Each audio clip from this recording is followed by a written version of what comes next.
Salut toi, qui que tu sois. Je m'appelle Manon, je suis la maman d'une merveilleuse petite fille de presque 2 ans, et je suis de celles qui pensent que chaque maternité, chaque parentalité est unique et que toutes méritent d'être racontées. Alors ma mission autoproclamée est simple, amener ces histoires jusqu'à tes oreilles avec le plus de diversité possible pour que, peut-être, une d'entre elles t'aide, te booste, t'apaise, te rassure ou te bouleverse, voire même tout ça à la fois. Je te souhaite donc la bienvenue dans Première Couche.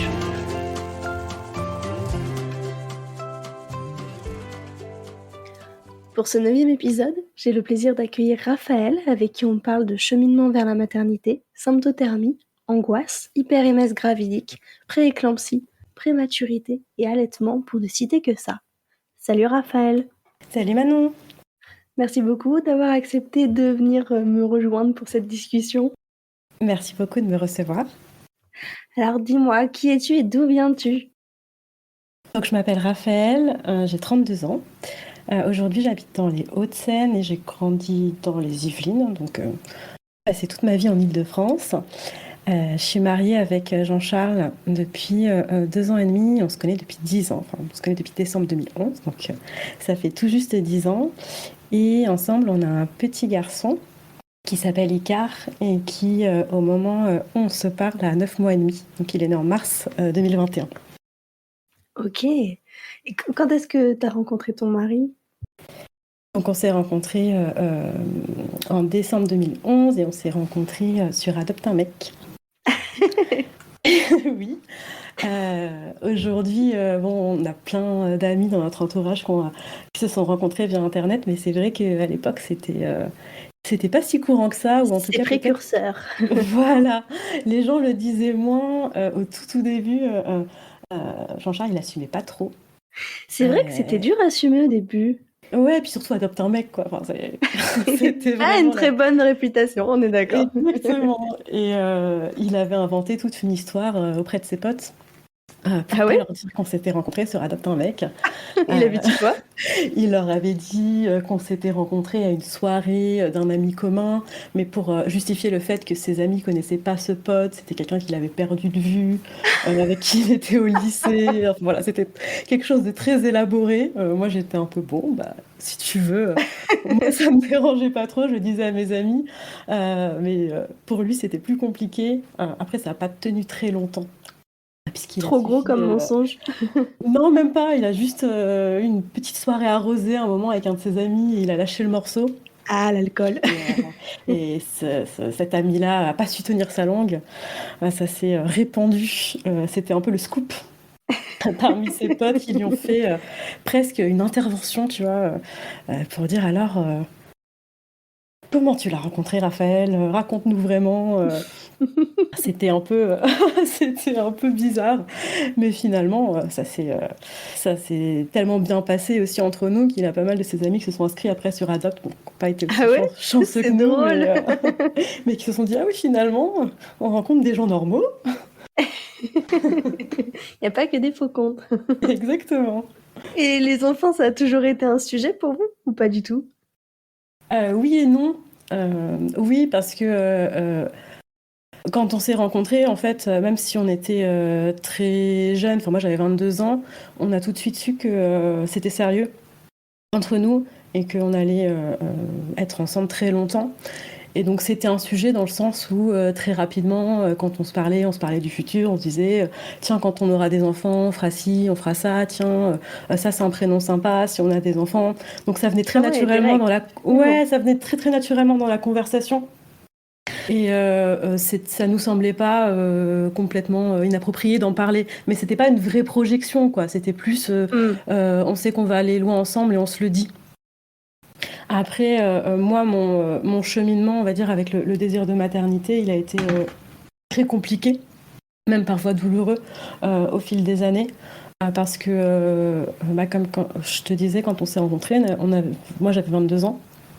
Ouais. Et je m'étais jamais posé beaucoup de questions. En fait, toute mon enfance, toute mon adolescence, jusqu'au début de ma vie adulte, pour moi, ça allait un peu de soi, quoi. Je me disais plus tard, je vais me mettre en couple, puis j'aurai des enfants, parce que j'avais pas de raison, en fait, de me questionner là-dessus.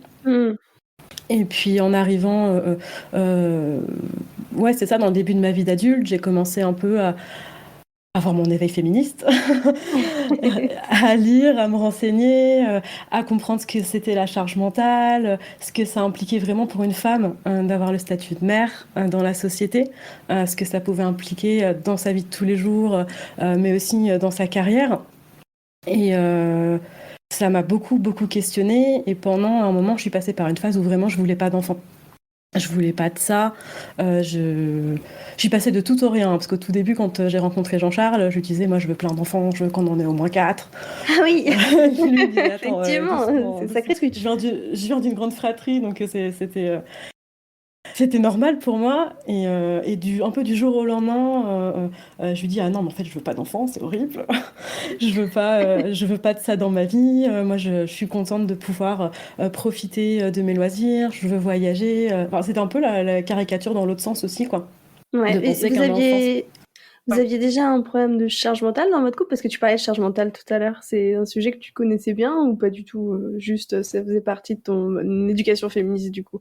Ouais, c'était plus dans mon éducation féministe parce qu'on a emménagé ensemble assez tard, en fait. On a emménagé ensemble en 2016. Donc, on s'est mis ensemble en 2011. Donc, Ah oui, effectivement, ouais. Mm. donc parce que j'ai repris mes études entre-temps, donc on n'avait pas de thunes. On ne pouvait pas s'installer ensemble. Mais non, c'était vraiment juste dans les représentations que je me faisais. D'accord. Je me disais, j'ai longtemps dit, quand on parlait de maternité, de toute façon, moi, je suis trop égoïste pour être mère. Ouais. Donc, Je crois que, enfin, je sais que dans mon entourage, il y a eu pas mal de femmes qui ont eu cette phase et parfois qui sont restées, et c'est très bien aussi, mais de cette prise de conscience-là, au final, je sais pas comment le dire, mais c'est trop, quoi. oui, c'est beaucoup, c'est énorme, ouais. Niveau Et puis moi, il y avait aussi autre chose au-delà de cet aspect-là. C'est que par contre, ça, depuis toujours, moi, j'ai une peur bleue de la grossesse. Ah ouais? Du processus de grossesse. Vraiment, c'est quelque chose qui me terrifiait. Tu sais pourquoi? Alors, pas du tout. Mais par exemple, je sais pas si aujourd'hui c'est encore le cas à ce point, mais les femmes enceintes avec les gros ventres, ça me mettait très très mal à l'aise. J'avais Ah du ouais? mal à être à proximité de femmes enceintes et je me disais, mais oh là là, se faire vampiriser son corps comme ça pendant 9 mois, ça doit être horrible. Et j'avais un gros sujet d'angoisse là-dessus, où je me disais que je ne serais pas capable, en fait, de perdre le contrôle de mon corps par rapport à ça. Ouais, ouais, je comprends. C'est vrai que c'est spécial comme état. Oui, c'est sûr que c'est spécial. Pour l'avoir vécu du coup après, je l'ai pas. Cet aspect psychologique-là n'a pas été si terrible que ça pour moi, mais vraiment, je comprenais pas pourquoi les femmes faisaient ça. Mais alors Pourquoi elles effectivement, tu s'infligeaient étais ça. dans le non total. Qu'est-ce qui a changé? Ça n'a pas vraiment changé. Enfin, j'ai cheminé, je suis sortie un peu au fur et à mesure aussi des années et puis de l'évolution de mon couple aussi, de la position radicale de non, j'en veux pas. Je me voyais plutôt un peu comme sur un fil où, bon, si j'ai un enfant, pourquoi pas, si j'en ai pas, ça m'ira aussi. Donc vraiment Ouais. entre les deux. Après, voilà, notre relation de couple a grandi, on s'est mariés, on a vieilli, on a commencé à en parler de plus en plus. Euh, pour lui, c'était important dans un sens où il se projetait bien avec des enfants, mais il n'avait pas un désir non plus démesuré, quoi. Il Ouais, était plutôt à limite me dire, moi je vais te sociétal, suivre. quoi. Ouais, Ouais. voilà, c'est ça, plutôt sociétal, parce que nos amis qui commençaient à avoir des enfants, forcément, nous en parlaient, et lui, il disait, Oui. oh, ça a l'air sympa quand même d'avoir des enfants. Et en même temps, bon, ça a l'air quand même un peu pénible. Donc on en était là.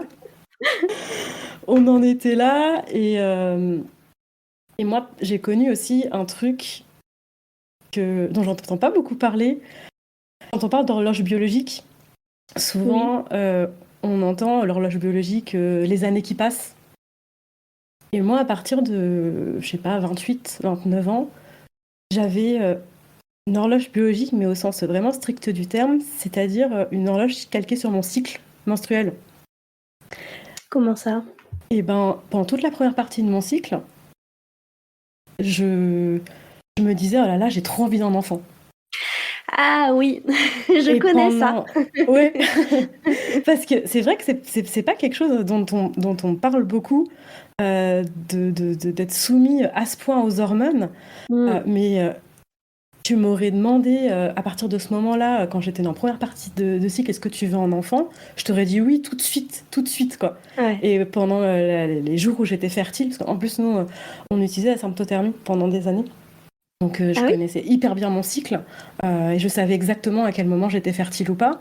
Et pendant ces moments-là, mais j'avais limite envie de lui dire: «Allez, mets pas de préservatif, on s'en fout, il me faut un enfant». Et dans Ouais, la c'était un deuxième cri du partie cœur, enfin du des ouais, c'est hormones. ça, c'est complètement. Et ça retombait, mais drastiquement, plus les jours avançaient dans ma deuxième partie du cycle jusqu'au jour de mes règles, où je me disais: «Oh là là, mais merde, et si je suis enceinte? Mais quelle catastrophe!» C'est fou ça! Et Et je peux revenir oui, juste sur la symptothermie? oui. Est-ce que tu peux expliquer un petit peu, ce que c'est? Oui, après, nous, on l'a pas fait, jusqu'au bout. En fait, la symptothermie, c'est, un moyen de contraception, où, on est très à l'écoute, en fait, des signes que son corps envoie, pour, détecter les différentes phases du cycle. Ça passe par plein de choses, notamment la prise de température, parce qu'elle est différente en fonction du moment du cycle. Checker aussi si le col est ouvert ou fermé. Heu heu, L'aspect des glaires aussi. Moi, je dis qu'on utilise la symptothermie, c'est un peu un raccourci parce que j'ai jamais fait de température ou j'ai jamais eu besoin d'aller voir Mmh. mon col parce que j'avais un cycle qui était très régulier. Mais je savais, notamment en fonction de la qualité et de l'aspect de mes glaires, c'est pas très, c'est pas très glamour, mais c'est ça, dans Non, quelle mais c'est la phase réalité. j'étais. Exactement. Et, et c'est une méthode qui est pas, en général, pas hyper recommandée si vraiment on veut pas d'enfant parce qu'elle a une fiabilité qui est toute relative. Nous, en fait, on mettait des préservatifs au moment où, dans la fête de fertilité. Donc pendant à peu près 7 jours, en étant un peu large, OK, on mettait des ouais. préservatifs et le reste du temps, on se protégeait pas. Et on a utilisé ça pendant quasiment 5 ou 6 ans sans que je tombe enceinte. Donc dans notre cas, c'était Ça assez marchait bien. efficace. Ouais, ça Ouais. marchait bien. Euh, OK, donc c'était j'en juste, étais là, ouais, ouais. pour la petite parenthèse. Pardon, continue. Pas de problème. Euh, donc on n'essayait pas de faire un enfant, hein, malgré le fait que j'avais ce cycle et ces envies-là. On se protégeait quand même toujours, hein. Mais ça me travaillait un petit peu. Et je pense que au fur et à mesure du fait que ça me travaillait, je me disais, bon, peut-être qu'on pourrait effectivement y réfléchir plus sérieusement. Mais en fait, le problème qu'on a eu, nous, c'est que on est devenu trentenaire, et on se disait, cette envie vraiment d'enfant très concrète, elle vient pas. C'est pas un problème en soi, hein. C'est juste qu'on se disait, si jamais on veut un enfant, moi j'avais très peur que l'envie vienne trop tard, Mmh. qu'on se réveille un jour et que ce soit plus possible. Et ouais, je me disais, bon, là c'est le bon moment, on est mariés, on a une situation, on a un toit sur la tête, concrètement parlant, qu'est-ce qu'on fait? Et lui, il était un peu pareil, en se disant, bon, au niveau du travail, ça va, tout nous dit que c'est le bon moment, et en même temps, faire un enfant parce que c'est le bon moment, Oui. c'est pas non plus génial, quoi. Mais vous en aviez un petit peu envie, c'était pas une envie viscérale, mais vous en Ouais, aviez un petit on peu en envie? avait un peu envie, mais c'était pas le désir d'enfant tel qu'on peut le lire, tel qu'on peut l'entendre. Encore une fois, les filles qui prennent leur température tous les jours, Mmh. voilà. Moi, j'étais juste, bon, pourquoi pas? Et j'avais toujours cette peur de la grossesse Bah oui, du coup. qui était très très présente, mine de rien, et qui me bouffait un peu dans ce projet-là. Et à tel point que on a envisagé très sérieusement d'adopter. Ah oui, directement. Directement. Alors moi, c'est quelque chose que j'ai toujours trouvé assez beau. En tout cas, ça m'a toujours beaucoup parlé, les histoires d'adoption et Mmh. la possibilité d'adopter un jour. Je me suis beaucoup renseignée, j'ai lu beaucoup d'ouvrages, j'ai vraiment, je me suis renseignée sur les démarches qu'il fallait faire, et j'en ai parlé à Jean-Charles, qui n'était pas fermé à l'idée.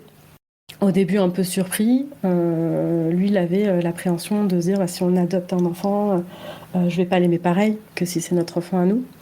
Ah oui, tiens, Euh, j'y aurais pas pensé à cette peur-là. ouais, mais finalement, qui est assez courante quand on adopte, pas parce qu'on a un problème de fertilité, mais vraiment juste, entre guillemets, par conviction, même si je sais pas si c'est le bon mot. Donc on en a énormément discuté au fil des mois. On a pris le temps de se poser, d'en parler, de réfléchir à ce qu'on ferait si jamais on adoptait, parce qu'il y a plusieurs options, l'adoption internationale, est-ce qu'on serait prêt à adopter un enfant qui serait porteur de handicap par exemple. Voilà, on a vraiment poussé assez loin les discussions là-dessus. Moi j'avais même téléchargé le premier formulaire là pour commencer les démarches d'adoption. Oui, vous avez été assez loin quand même. Oui, on a été vraiment assez loin et on s'était dit, c'était donc on a commencé vraiment à en discuter en mois de janvier et on s'était dit, après l'été, voilà, on va vraiment entamer ça sérieusement. Et en fait, je suis tombée enceinte pendant l'été.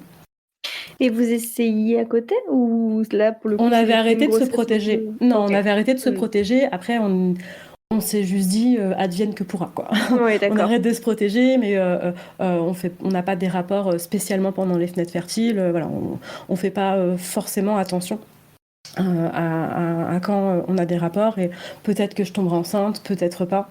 Ouais. Mais on s'était dit qu'on se laisserait un petit peu vivre, quoi. Et toi qui avais du coup peur de la grossesse, comment t'as vécu cette découverte de cette grossesse? Plutôt bien. En fait, c'est marrant parce que c'est mon mari qui a su avant moi que j'étais enceinte. Ah oui? Bah, Faut que tu nous racontes ça. en fait, il a su. Moi, j'étais dans le déni, si on Ah oui. peut, si on peut être plus précis. Donc, c'était pendant l'été et un jour, je vais aux toilettes et je vois que j'ai un peu de spotting, donc un tout petit peu de sang. Et je me dis, c'est bizarre, c'est vachement en avance parce que j'étais au 25e jour de mon cycle. Ah oui, oui, en avance, ouais. Donc très très en avance, je me dis bon, c'est bizarre, je mets une protection, je vis ma vie, puis à la fin de la journée, il y avait rien. Je me dis bon, c'était juste du spotting comme ça. Bizarre. Et le lendemain, pareil. Vraiment juste 3 gouttes, quoi. Rien du tout. Et les jours d'après, rien. Je savais Les bons que... petits saignements d'implantation. Voilà, exactement. Je savais que ça existait. Donc quelque part, je me suis dit, tiens, ce serait peut-être ça. Et en même temps, j'ai complètement occulté. J'en avais parlé à mon mari, qui me disait, ah bon, bizarre.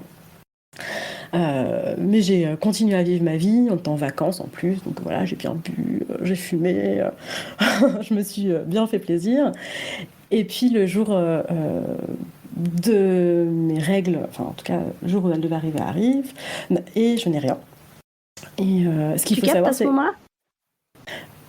je me dis, tiens, j'ai rien. Après, ça m'arrive, j'ai des cycles qui sont réguliers, mais à 3-4 jours près, quoi. Ouais, oui, Donc, je vois. j'en parle à mon mari, je dis juste, bon, elles sont pas là, on va voir. Et ce qu'il faut savoir, c'est qu'on était en vacances dans la famille de mon mari, donc en Normandie, et ses parents ont une maison dans un petit village en bord de mer, dans lequel il n'y a rien, en fait. Il n'y a même pas de pharmacie, il n'y a pas de commerce, il n'y a rien. D'accord. Et Pas pratique, du coup. pas pratique, et en plus on n'est pas véhiculé, donc pas moyen d'acheter un test de grossesse, concrètement parlant. Oui, c'est clair. Et donc mon mari se dit, tiens, je vais prendre un petit vélo et je vais aller dans le village d'à côté, donc c'est pas tout à côté, quoi, il y a quand même quelques petits kilomètres, pour aller à la pharmacie chercher des tests de grossesse. Motivé.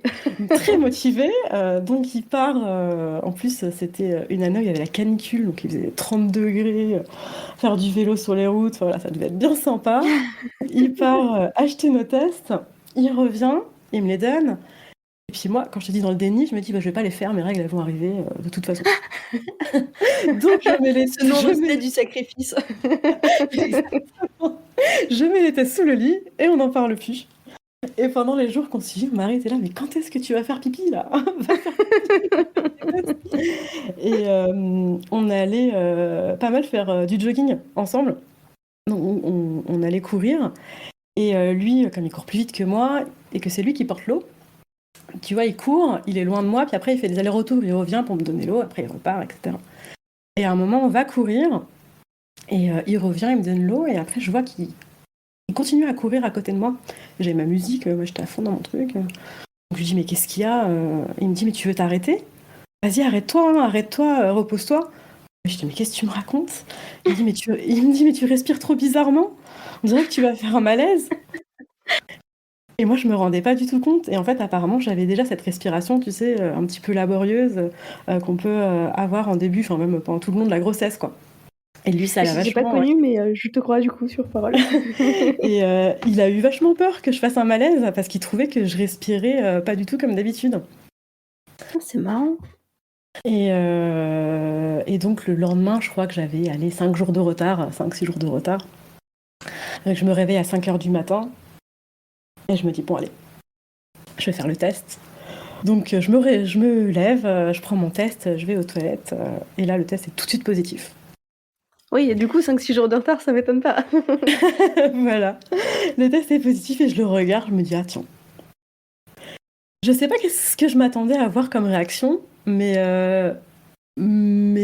pas d'être aussi calme, quoi. Je l'ai regardé et je me suis rendu compte que oui, je le savais déjà aussi, en fait. Ouais. Oui, en fait, c'était clairement du déni, mais tu savais. Voilà, c'est ça. Et donc je range le test, je le remets sous le lit, puis je me recouche. Mon mari dormait encore. Ouais, je me dis, bon, bah, évidemment, je me recouche, mais les yeux sur le plafond, quoi. Oui. En mode, ah, je suis enceinte, ok, je suis enceinte. Et j'ai passé la matinée comme ça, je l'ai pas dit tout de suite à mon mari. Il avait lâché l'affaire. Lui, il avait lâché l'affaire, il me disait, bon, bah voilà, elle le fera quand elle voudra, ok, c'est pas grave. Et j'ai attendu, du coup, le début d'après-midi, on est allé se promener au bord de la mer. Et donc, je lui ai dit, écoute, j'ai fait le test et il est positif. Et donc lui, il a été trop content tout de suite. Et j'étais surprise aussi de, justement, j'avais un peu peur avec toutes mes angoisses de grossesse, d'être vraiment très sincèrement heureuse, quoi. Quand je lui ai dit, j'avais vraiment le sourire jusqu'aux oreilles, Ouais. vraiment dans l'émotion positive, quoi. Joli cadre pour faire une annonce de grossesse quand même. Oui, très très cool. Très, très cool, on pouvait pas rêver mieux, je pense. Et alors, comment ça s'est passé cette grossesse? Ça a été un peu l'enfer, honnêtement. Ah. Ça a été l'enfer, et physiquement et psychologiquement parlant. En fait, à partir du moment où j'ai su que j'étais enceinte, j'ai eu des angoisses mais monstrueuses de faire une fausse couche. Mais quand je dis monstrueuse, c'est que vraiment je ne pensais qu'à ça toute la journée. J'allais checker les stats. Je pensais vraiment qu'à ça. Enfin, j'ai fait jusqu'à l'écho du premier trimestre, j'ai fait, je crois, 4 échographies. Enfin, je suis allée voir 4 sages-femmes différentes pour me dire oui, j'ai pas rêvé, et oui, il se passe bien quelque chose, oui, ça se développe bien. Enfin, j'étais vraiment très très angoissée de perdre ce bébé que pourtant j'avais pas vraiment désiré, quoi. Mais t'as un historique de fausse couche dans ta famille ou autour Absolument de toi? pas. Absolument pas. Ça sort un petit peu du coup de nulle part, cette angoisse forte quand même, parce que Je pense que, enfin, pour en avoir parlé un peu avec ma psy après, elle me dit effectivement que il n'y a pas d'histoire vraiment de fausses couches traumatiques dans ma famille, mais il y a pas mal d'histoires un peu traumatisantes. Enfin, ma grand-mère, son premier-né, c'était un bébé qui est mort pendant l'accouchement, qui s'est mal passé. ok. Voilà. Donc il y a quand même des histoires qui, visiblement, la mémoire traumatique fait son effet. Oui. Mais à ce point, c'était vraiment démesuré.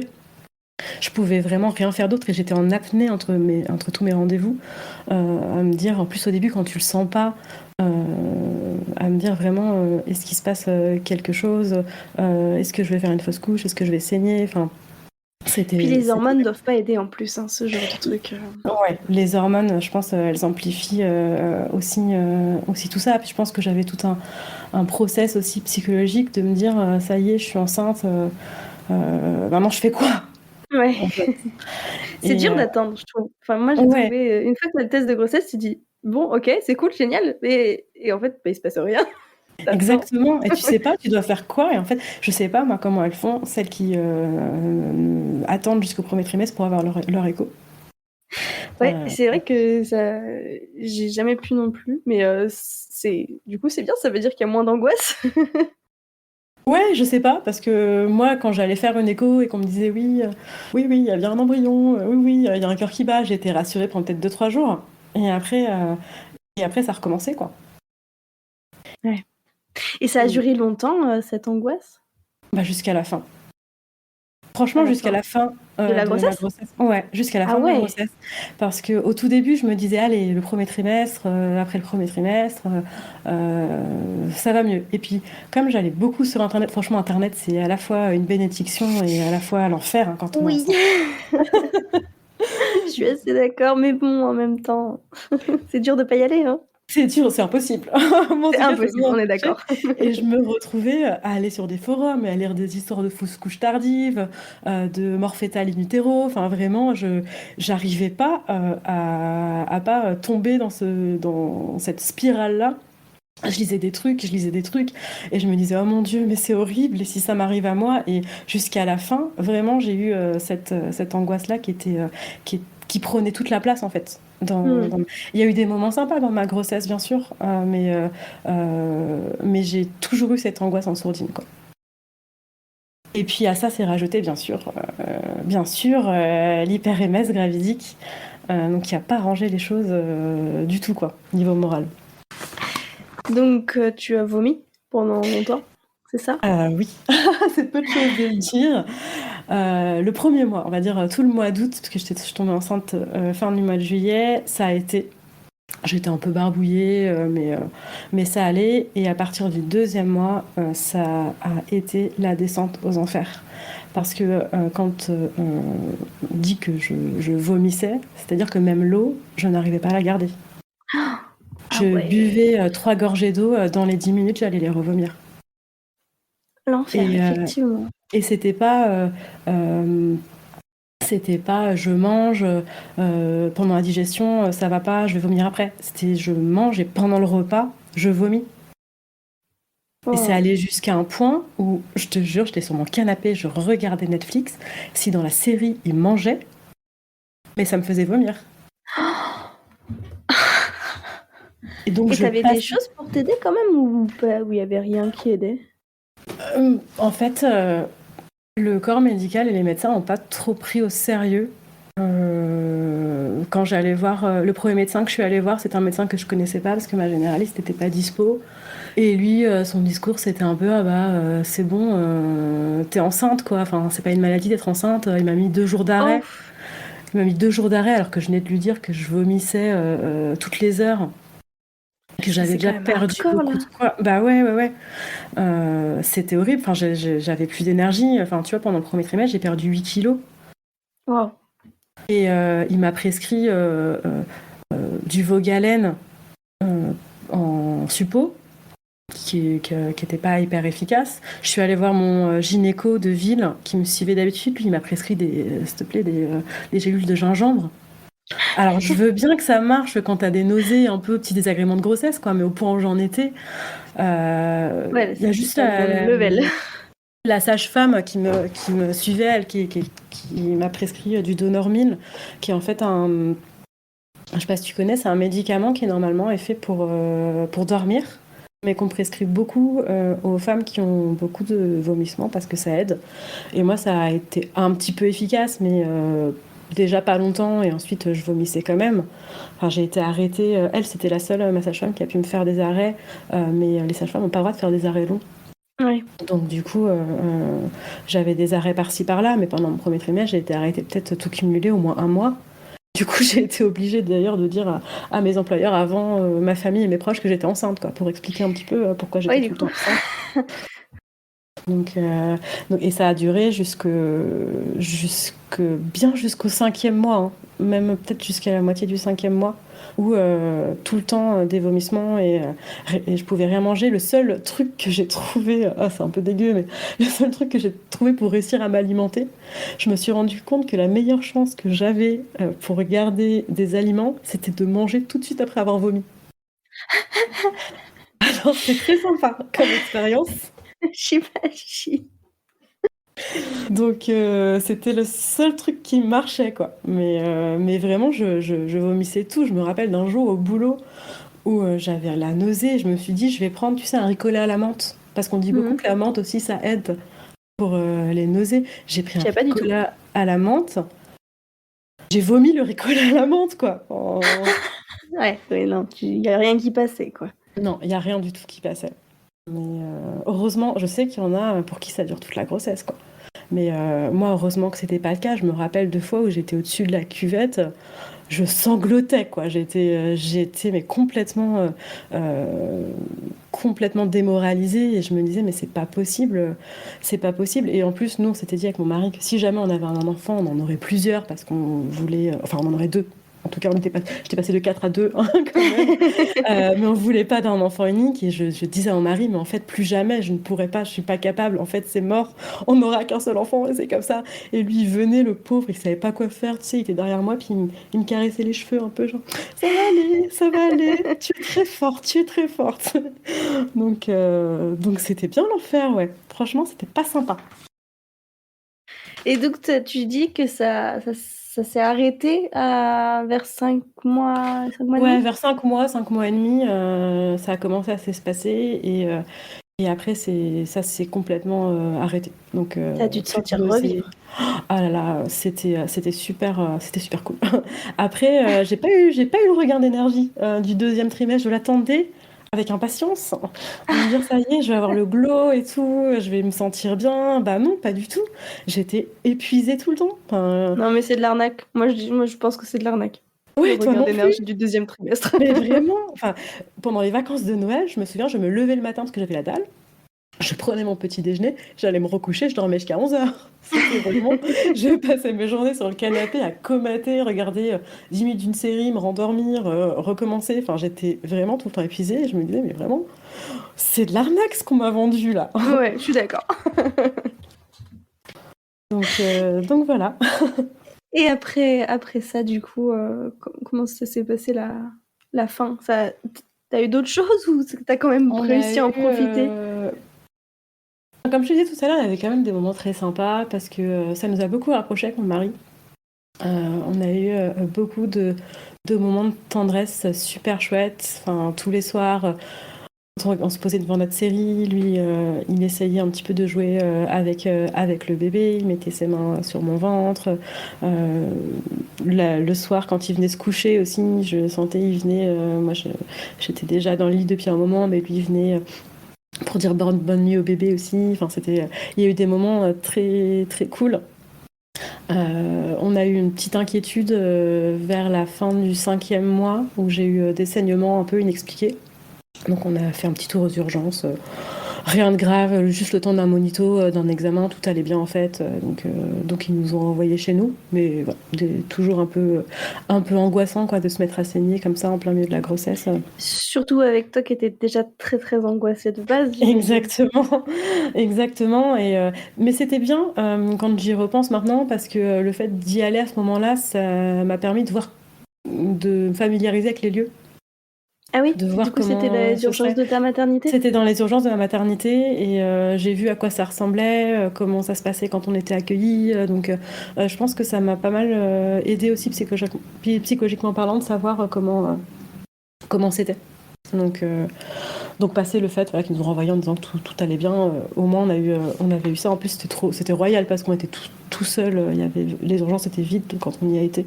Donc on a été super bien accueillis. J'avais toutes les sages-femmes pour moi. Ouais, donc ça s'est super bien passé.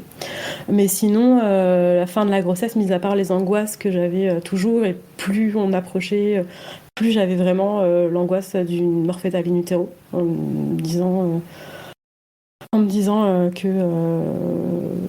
que ça se trouve, j'avais ma grossesse, mais qu'à la fin, j'aurais pas de bébé. Ça, c'est un truc que je me disais souvent, quoi. Ouais, avec l'histoire de ta grand-mère en tête. Sûrement. Et paradoxalement, tu vois, on a fait la chambre hyper tôt. Enfin, je crois qu'on a commandé les meubles, j'étais même pas dans mon 5e mois, je crois. On a vraiment... on s'est préparé très vite et on a été équipé aussi très très vite.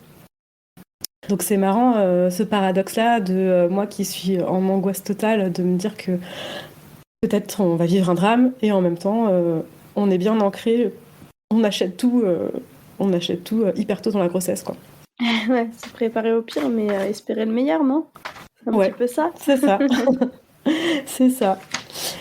Et je voulais... plus la grossesse avançait quand même, et plus je me rendais compte que 2 mois et demi de congé mat, ça allait être très très dur. Et ce serait pas assez. Que je sentais que j'aurais besoin de rester avec mon bébé plus.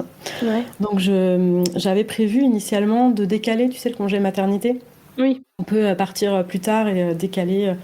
je crois De 2 jusqu'à 2 semaines. semaines. Ouais, c'est ça, 2 semaines plus tard. Donc j'avais prévu ça. Sauf que avec le Covid, l'incertitude est-ce que on savait pas trop à ce moment-là si les femmes enceintes étaient personnes à risque, pas personnes à risque, est-ce que ça se transmettait au bébé in utero ou pas. Parce que là, chronologiquement, on est quand? On est début 2021. Donc Ok. on a déjà eu 2 confinements. Oui. C'est ça, ouais. On a déjà eu 2 confinements, pas encore le 3e.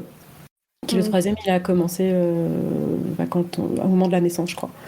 Ok. Donc on savait pas trop, on était dans le flou.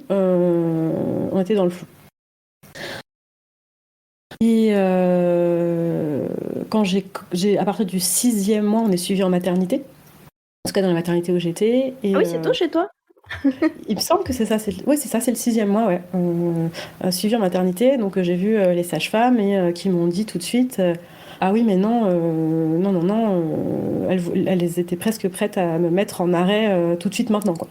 Ah oui, En me pourquoi? disant, vous allez pas aller au bout de votre période de travail, parce que pour elles, j'avais trop de temps de trajet, même si j'avais beaucoup de télétravail, j'avais trop de temps de trajet pour aller travailler. Et puis, j'avais quelques petites contractions que moi, je sentais pas, mais en m'examinant, qu'elles ressentaient, elles, sur le moment. D'accord. Ok. Donc pour elle, c'était hors de question que j'aille jusqu'au bout. Et tellement que... Alors, les sages-femmes au CHU n'ont pas le droit de prescrire des arrêts. Mais en fait, elles étaient 2, je pense qu'il y avait une élève ce jour-là, mais elles m'ont pas laissé sortir de consultation tant que j'avais pas sur Doctolib devant elles pris rendez-vous avec mon médecin généraliste. Ah oui. Qui me prescrive l'arrêt. C'était vraiment vous nous montrez, ok, bon bah ça va, vous pouvez partir, quoi. Et donc du coup j'ai pris le congé pato. Elles ont insisté pour que je prenne le congé pato. Donc le congé pato, c'est 2 semaines, je crois aussi, de congés qui sont remboursés à 100%, je pense, et qu'on peut coller pour avoir un congé un peu plus long. Donc j'ai pris ce congé-là et j'ai bien fait. Puisque finalement donc, ce congé pato, il a commencé toute fin février. Le 3 mars, j'avais mon rendez-vous du 7e mois, toujours du coup à la maternité. Donc là, je vois une seule sage-femme et elle me dit bon, ok, c'est un peu à la chaîne. Donc elle me dit bon, ok, je vais pas vous examiner le col aujourd'hui, tout se passe bien apparemment d'un point de vue physique. Et puis là, elle vient pour me mesurer le ventre, tu sais. Oui. Et elle pose ses mains sur mon ventre, elle me regarde, elle me dit mais vous contractez? Vous contractez, vous sentez pas? Moi j'étais là non, je sens pas. Qu'est-ce qui se passe, non? Elle fait bah je vais vous regarder le col, hein. Enfin un peu se dire mince, celle-là qu'est-ce qu'elle nous fait, quoi. Et donc elle me regarde le col qui était en fait il était ouvert à 1 mais en interne, donc vraiment rien de... Il était long, il était encore long, enfin voilà, rien du tout d'alarmant à mon stade de grossesse. Donc elle me dit bon ok, très bien, et elle me laisse repartir. Et donc ça c'était le mercredi. Le samedi... Donc là t'es à 7 mois. Là je suis à un peu plus de 7 mois. Je suis à 33 semaines. Ouais c'est ça, j'étais à 34 le vendredi. Et le vendredi soir, je commence à avoir un doute parce que Plusieurs fois, tu sais, quand je change de position, genre je passe de la position allongée à la position assise, ou de la position assise à la position debout, j'ai Ouais. l'impression que j'ai un truc qui coule dans ma culotte. Ah, je vois. Voilà. Et je me dis, c'est bizarre. Est-ce que je suis en train de devenir incontinente? Encore un truc très sympa de la grossesse. Et je vais aux toilettes vérifier. Effectivement, tu vois, c'est un peu humide. Mais moi, ce que j'avais lu et ce que j'avais entendu, c'est que quand on fissure, ça coule en continu. Ah, pas forcément. C'est ce que j'avais entendu. Et donc, quand je marche, que je vis ma vie, ça coulait pas, je me dis, bon, c'est sûrement pas ça. Mais j'ai quand même le doute parce que plusieurs fois dans le week-end, je dis à mon mari, bon, allez, la prochaine fois, si quand je suis en mouvement, ça coule, on va vérifier aux urgences. Ouais. Et puis la fois d'après, il se passait rien. Donc, je vis ma vie, je me dis, bon, c'est pas grave, c'est rien. Effectivement, j'ai peut-être des fuites urinaires, quoi. Mon périnée est morfle, c'est pas très grave. Donc je vis ma vie. Le lundi, j'avais un rendez-vous médical, il faisait beau, je me dis j'y vais à pied, allez, je fais 20 minutes à pied pour y aller, 20 minutes à pied pour revenir. Et puis le lundi soir, je me souviens, je regarde un live sur Instagram, alors je sais plus c'est qui faisait ça, mais c'était sur la grossesse. Et en fait, il parlait spécifiquement dans ce live-là de comment aller à la maternité quand on n'est pas véhiculé. Ah, c'est Et marrant. et la fille, elle disait, oui, il faut faire attention avec les taxis et les Uber, parce que les taxis et les Uber, ils ont le droit de vous refuser quand ils pensent que vous allez pouvoir potentiellement faire des dégâts, salir leur voiture, en gros. C'est dans leur droit de te refuser, même si tu es sur le point d'accoucher. Je savais pas. Ouais, ouais. Et moi non plus, je savais pas. Et là, grosse vague de panique, parce que nous, c'était comme ça qu'on avait prévu d'aller à la mater. Donc je vais voir mon mari, je lui dis écoute, demain, on note le numéro d'ambulance, on note le numéro du SAMU, là. Oh là là, on n'a rien prévu du tout. Qu'est-ce qui se passe si on doit prendre un taxi qui La nous refuse? panique. Grosse panique, quoi. Et sur ce, je vais me coucher. Je me réveille à 1h du mat parce que j'ai envie de faire pipi, voilà, comme d'hab, hein, les mots de la grossesse aussi. Hein. Ouais. Et les réveils pipi pendant la nuit, et je vais aux toilettes, et là, je suis trempée. Mais vraiment trempée, quoi. Et j'ai quand même un moment où je me dis, tiens, je me suis pissée dessus. Hein.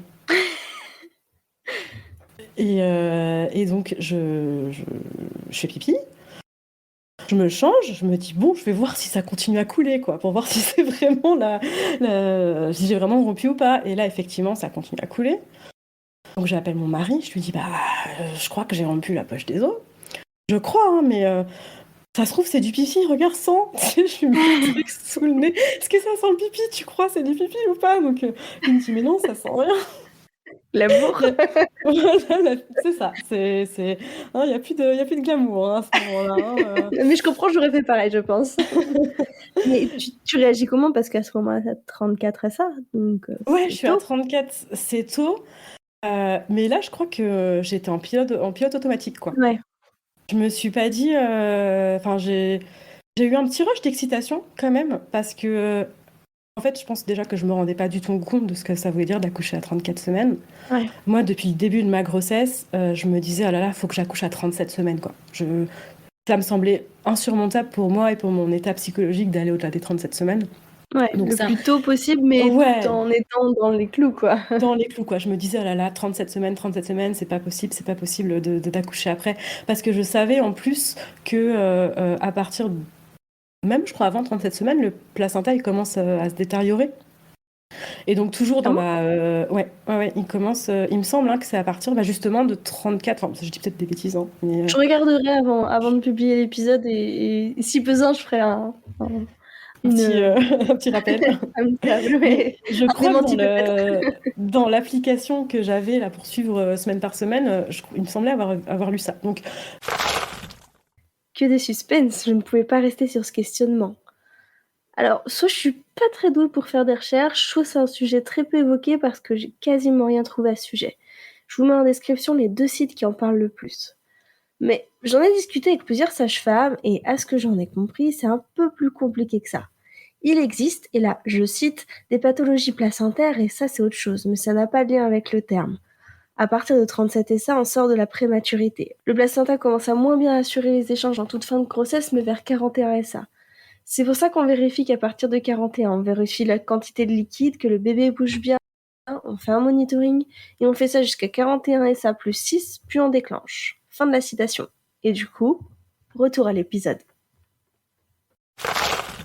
Bref, toujours dans ma peur panique de perdre mon bébé, que ça se passe pas bien à l'intérieur, je voulais absolument accoucher à 37 semaines. Donc là, je pense que la première réaction, c'était un peu d'excitation, de me dire « Ah là là, j'ai perdu les os ».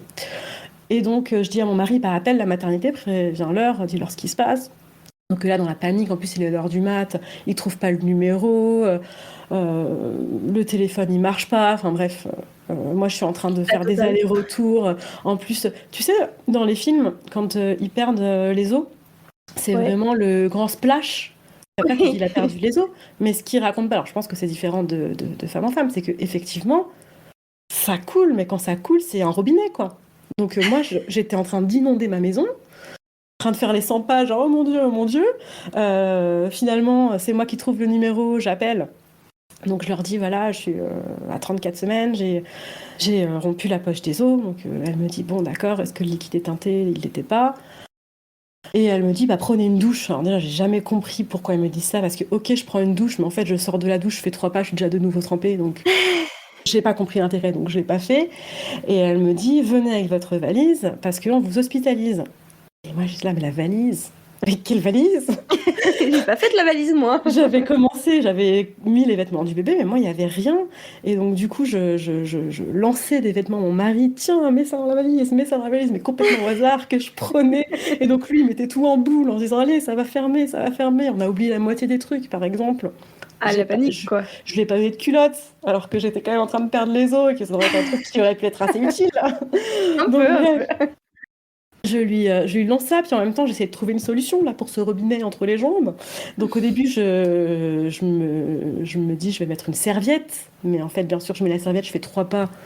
Le truc, il va déjà à la poubelle parce qu'il est déjà trempé. Donc j'ai mis une culotte de règle, une serviette. Et en fait, j'étais déjà complètement trempée. Donc j'ai pris en fait une serviette de toilette, quoi. Je me suis calée entre les jambes. Et donc, pas le choix, j'ai un mari appelle un Uber.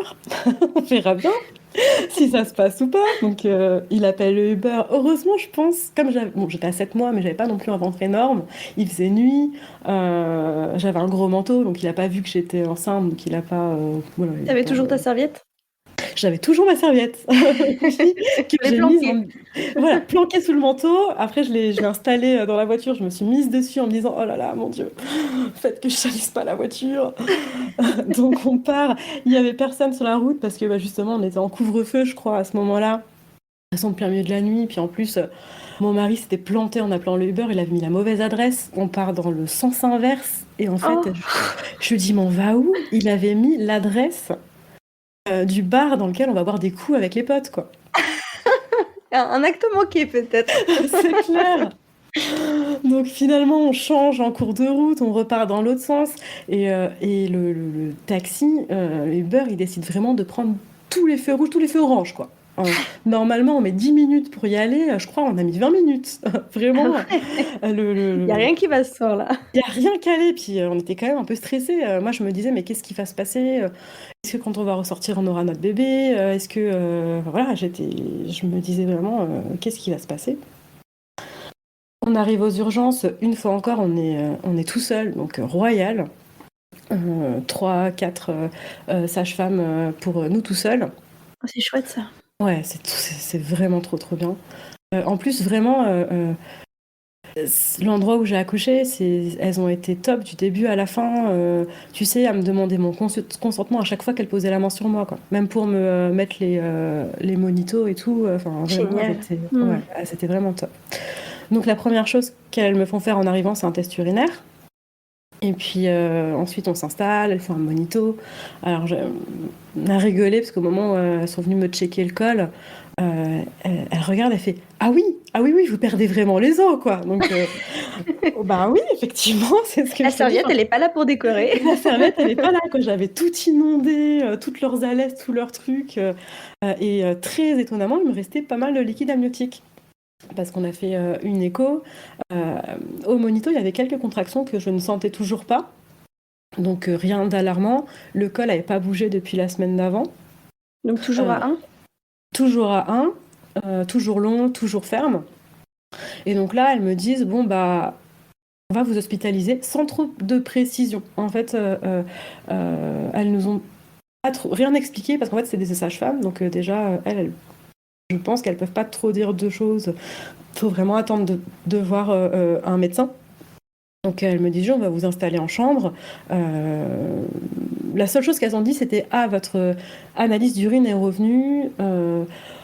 La protéinurie est un petit peu élevée, on va vous faire un test des 24 heures, mais voilà, sans m'expliquer plus de quoi vraiment y retourner. Ouais. Donc là, on part pour aller en chambre, l'ascenseur est en panne. Décidément. Donc on doit y aller par les escaliers, moi avec mon robinet toujours là, très très pratique.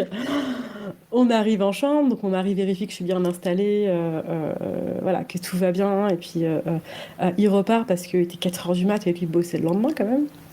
Elle n'est pas dormi de la nuit. Et là, elle me dit, bon, bah, essayez de dormir. Demain vous aurez des examens. Et donc elle me laisse comme ça, et moi je suis là, dans mon lit d'hôpital, à me dire qu'est-ce qu'il est en train de se passer, quoi. Elle t'explique rien par rapport à ton terme ou... Elles me disent rien du tout.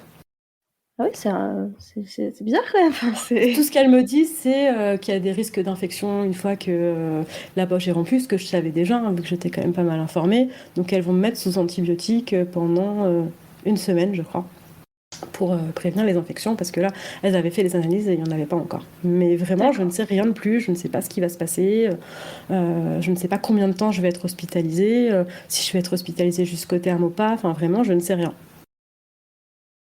Et donc, évidemment, j'ai pas refermé l'œil de la nuit, hein, en attendant patiemment le lendemain. Le lendemain, j'ai eu du coup effectivement un monitoring en chambre, qui a duré assez longtemps. Je sais pas si c'est courant ça, mais tu sais, pendant le monitoring, à chaque fois que je sentais le bébé bouger, il fallait que j'appuie sur un bouton.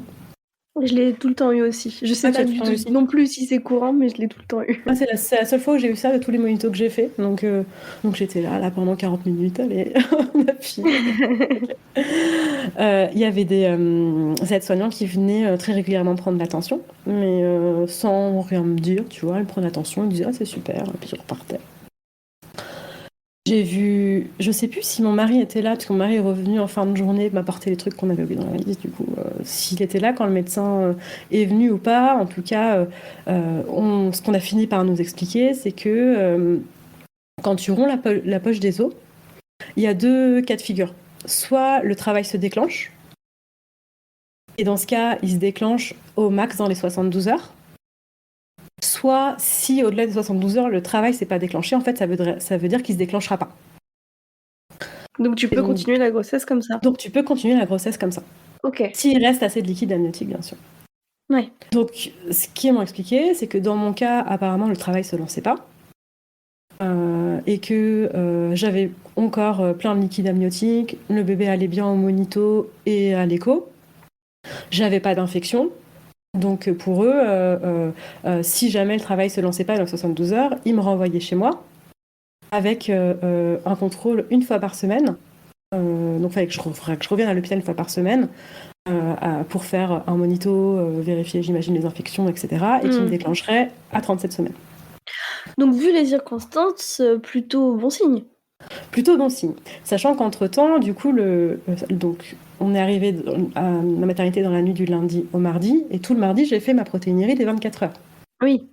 Donc la protéinurie des 24 heures, c'est très très sympa, très glamour aussi, un des meilleurs moments, je pense. Ça consiste en quoi ? Il te donne un gros bidon, et vraiment c'est un bidon, et en fait pendant 24 heures, il faut que tu fasses pipi dedans. Effectivement. Tu fais pipi dedans. Mais ce qui rajoute un peu de piment à la chose, c'est que imagine-toi un bidon avec une petite ouverture, une femme enceinte de 7 mois. J'imagine bien, oui. Qui fait pipi, qui ne voit pas où elle fait pipi, et qui doit viser dans le trou. Autant te dire que heureusement que j'étais en chambre simple, parce que j'ai refait le sol de la salle de bain. À chaque fois que j'allais pisser, j'en mettais la moitié à côté. Alors vraiment, c'était la mission. Je me déshabillais entièrement, j'allais dans la douche avec le bidon. Et je prenais une douche après, quoi, parce que j'en avais vraiment partout. Puis le bidon, au bout d'un moment, est dégueulasse. Que je me disais, j'espère qu'elles vont prendre ça avec des gants après, parce que ça... Enfin bref. Investir dans des entonnoirs en maternité, hein. Mais exactement, j'étais là, pourquoi ils ont pas inventé, je suis sûre que je sais que je suis pas la seule qui fait ça, mais faites un truc, quoi.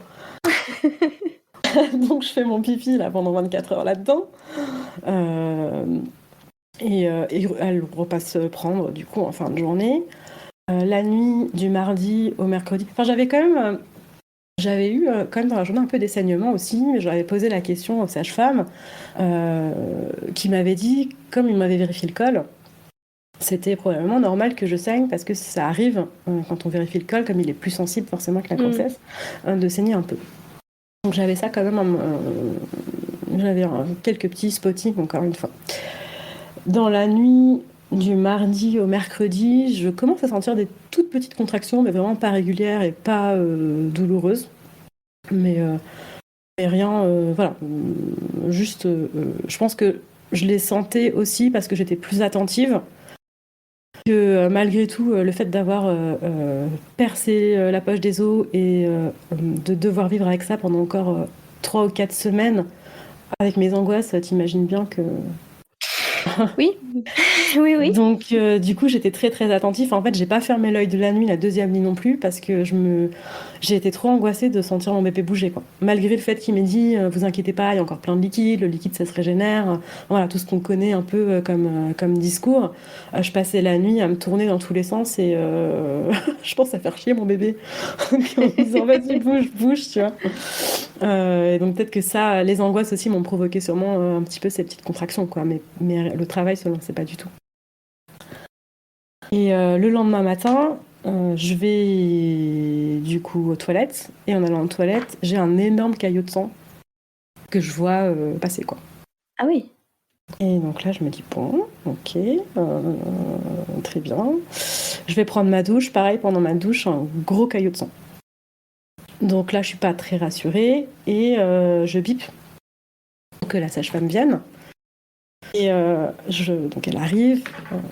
Je me sentais un peu, j'avais peur de la déranger, tu vois. De la déranger pour rien, donc je lui dis un peu en m'excusant, oui, je suis désolée de vous déranger, je sais qu'on peut saigner après qu'on ait regardé le col, mais là j'ai quand même eu des caillots de sang. Et là je la vois comme ça qui me regarde avec des grands yeux, elle me dit mais ils étaient gros comment est-ce que vous avez tiré la chasse? Elle était en train d'aller se préparer pour aller voir. Je me sens con. Je me dis, bah oui, j'ai tiré la chasse. Merde, il fallait pas que je tire la chasse. Et elle me dit, bon d'accord, on va faire le monito tout de suite. Je vais le faire revenir dans votre chambre et je vais prévenir le médecin. Et donc là, elle sort. On amène le monito et on n'a pas le temps de me poser. Elle revient, même pas 5 minutes après. Elle me dit, bon, on va vous descendre pour faire des examens. Ah oui, direct.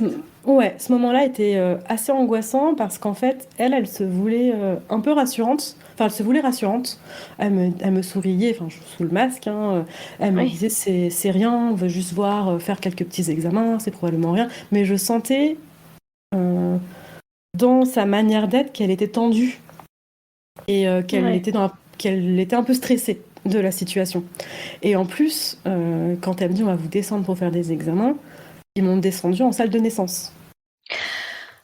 Oui, oui, donc t'as bien vu qu'il y avait un souci quand même. Ouais, et donc gros stress, et je leur dis, mais est-ce qu'il faut que j'appelle mon mari? Non, pas la peine, on fait juste des examens, vous inquiétez pas, c'est pas encore temps d'appeler votre mari. Donc elle me pose, il y a une sage-femme que je n'avais jamais vue qui arrive, qui se présente, qui me pose un cathéter, qui me met un monito, qui regarde, elle me dit bon, moi je vois pas de saignement actif, c'est une bonne nouvelle, c'était peut-être isolé ces caillots. Elle m'examine, elle m'explique, elle essaye de me rassurer aussi. Elle me dit on va venir vous faire d'autres examens, une écho. Et là il y a un gynéco qui arrive aussi à ce moment-là, qui me fait une écho, qui regarde. Très rapide l'écho, quoi. Il me dit bon, moi je vois rien, je vois pas de saignement actif, je vois pas de décollement, votre bébé il va bien, il y a du liquide, ok, tout va bien madame. Et sur ce, il me dit bon bah c'est pas pour aujourd'hui, vous allez remonter en chambre, vous allez pouvoir manger et puis vous sortirez demain. Donc il me dit ça, je me dis bon très bien, ok, fausse alerte.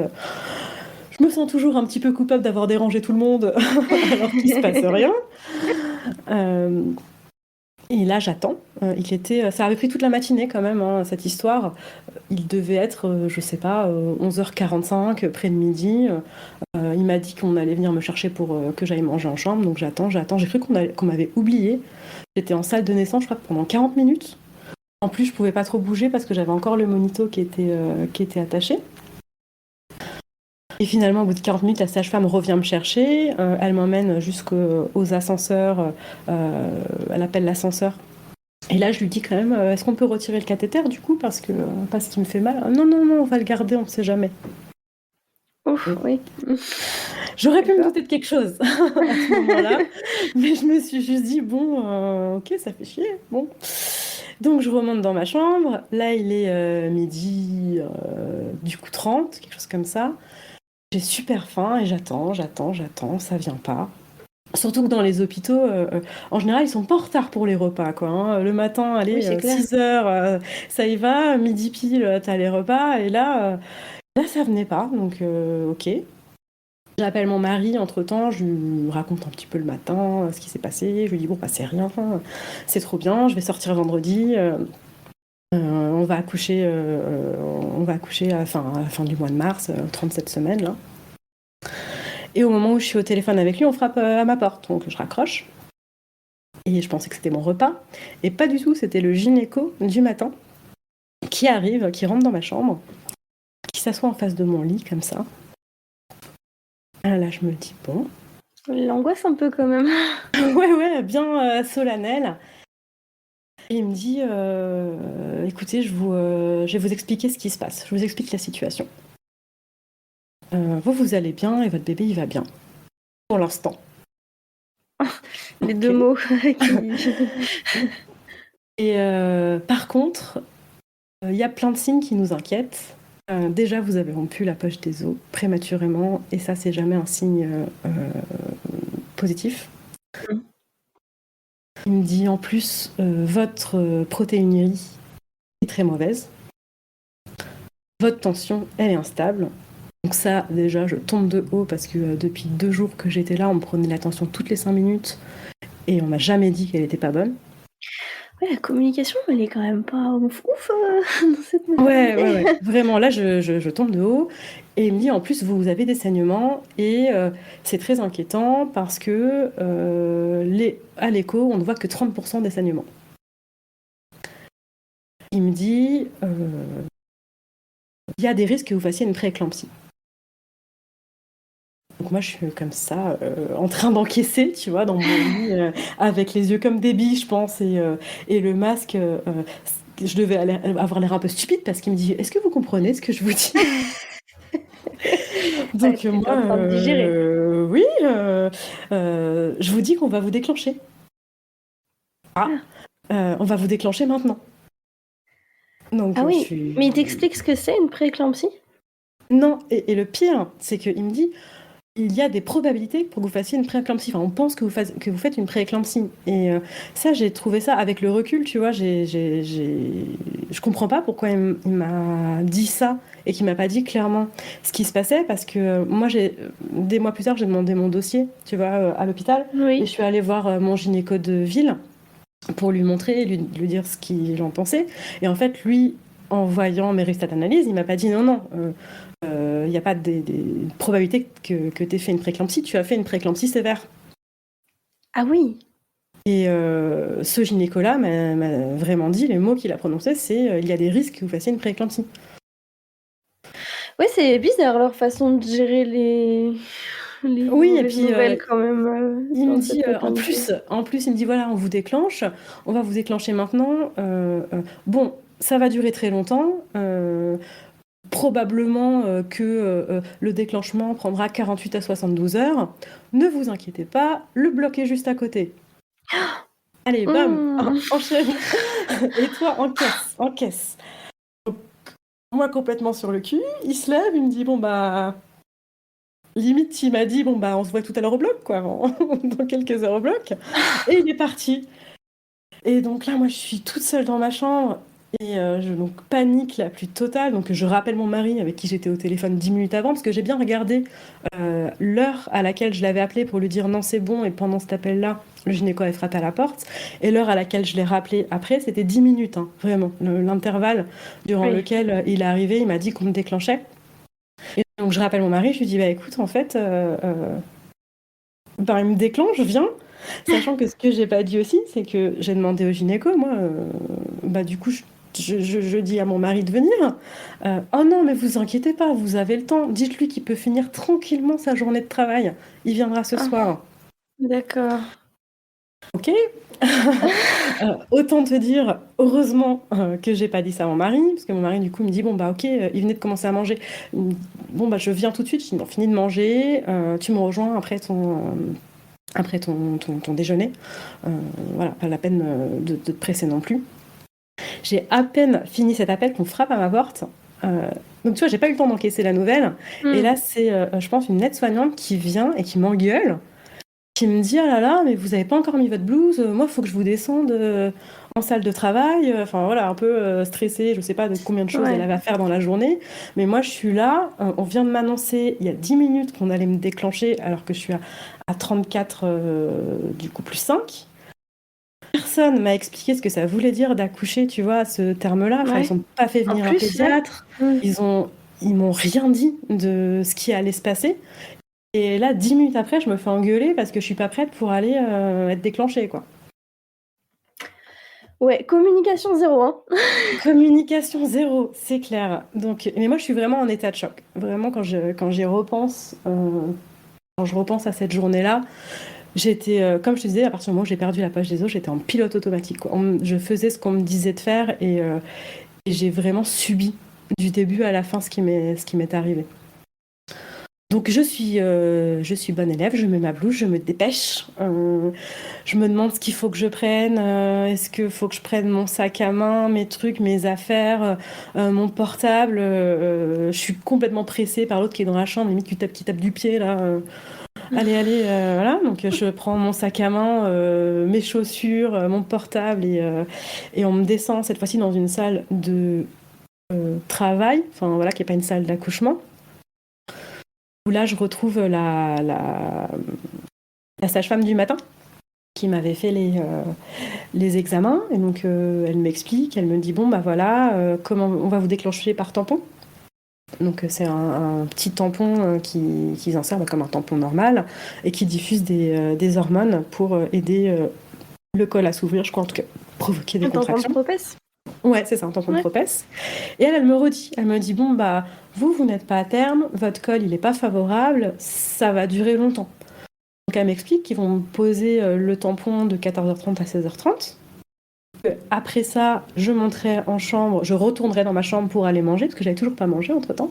Et du coup qu'on me poserait un deuxième tampon dans la soirée, et que, en fonction de l'état de mon col après ce deuxième tampon, ils réfléchiraient à la suite du protocole. Et ils étaient très sûrs d'eux sur le fait que ça allait vraiment pas marcher tout de suite. Voilà, c'est ce qu'elle me disait, au vu du terme, au vu du col, enfin voilà, ça va pas marcher.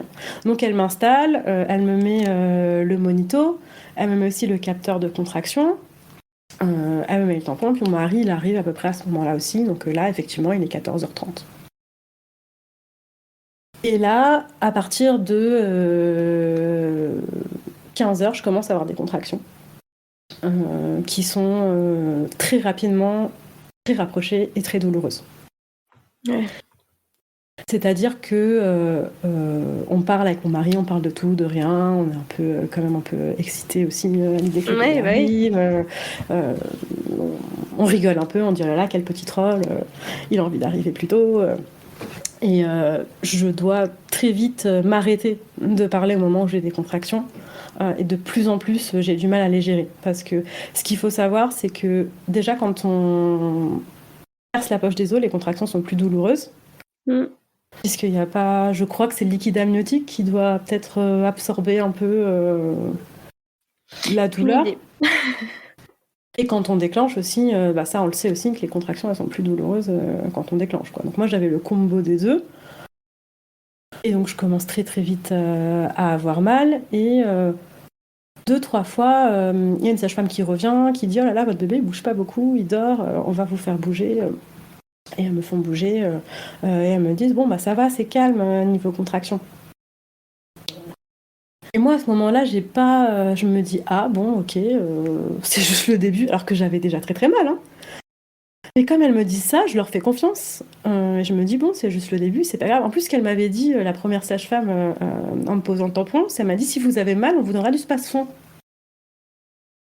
Et donc moi, très naïvement, je me dis, mais en fait, si du Spasfon, ça marche, là, sur cette douleur-là, ça veut dire que je suis pas en travail, en fait, parce que... Donc j'étais complètement paumée en me disant, mais j'ai vraiment très mal, mais en fait, elles me disent que j'ai pas de contraction, parce qu'elle, de toute façon, elle voit le monito.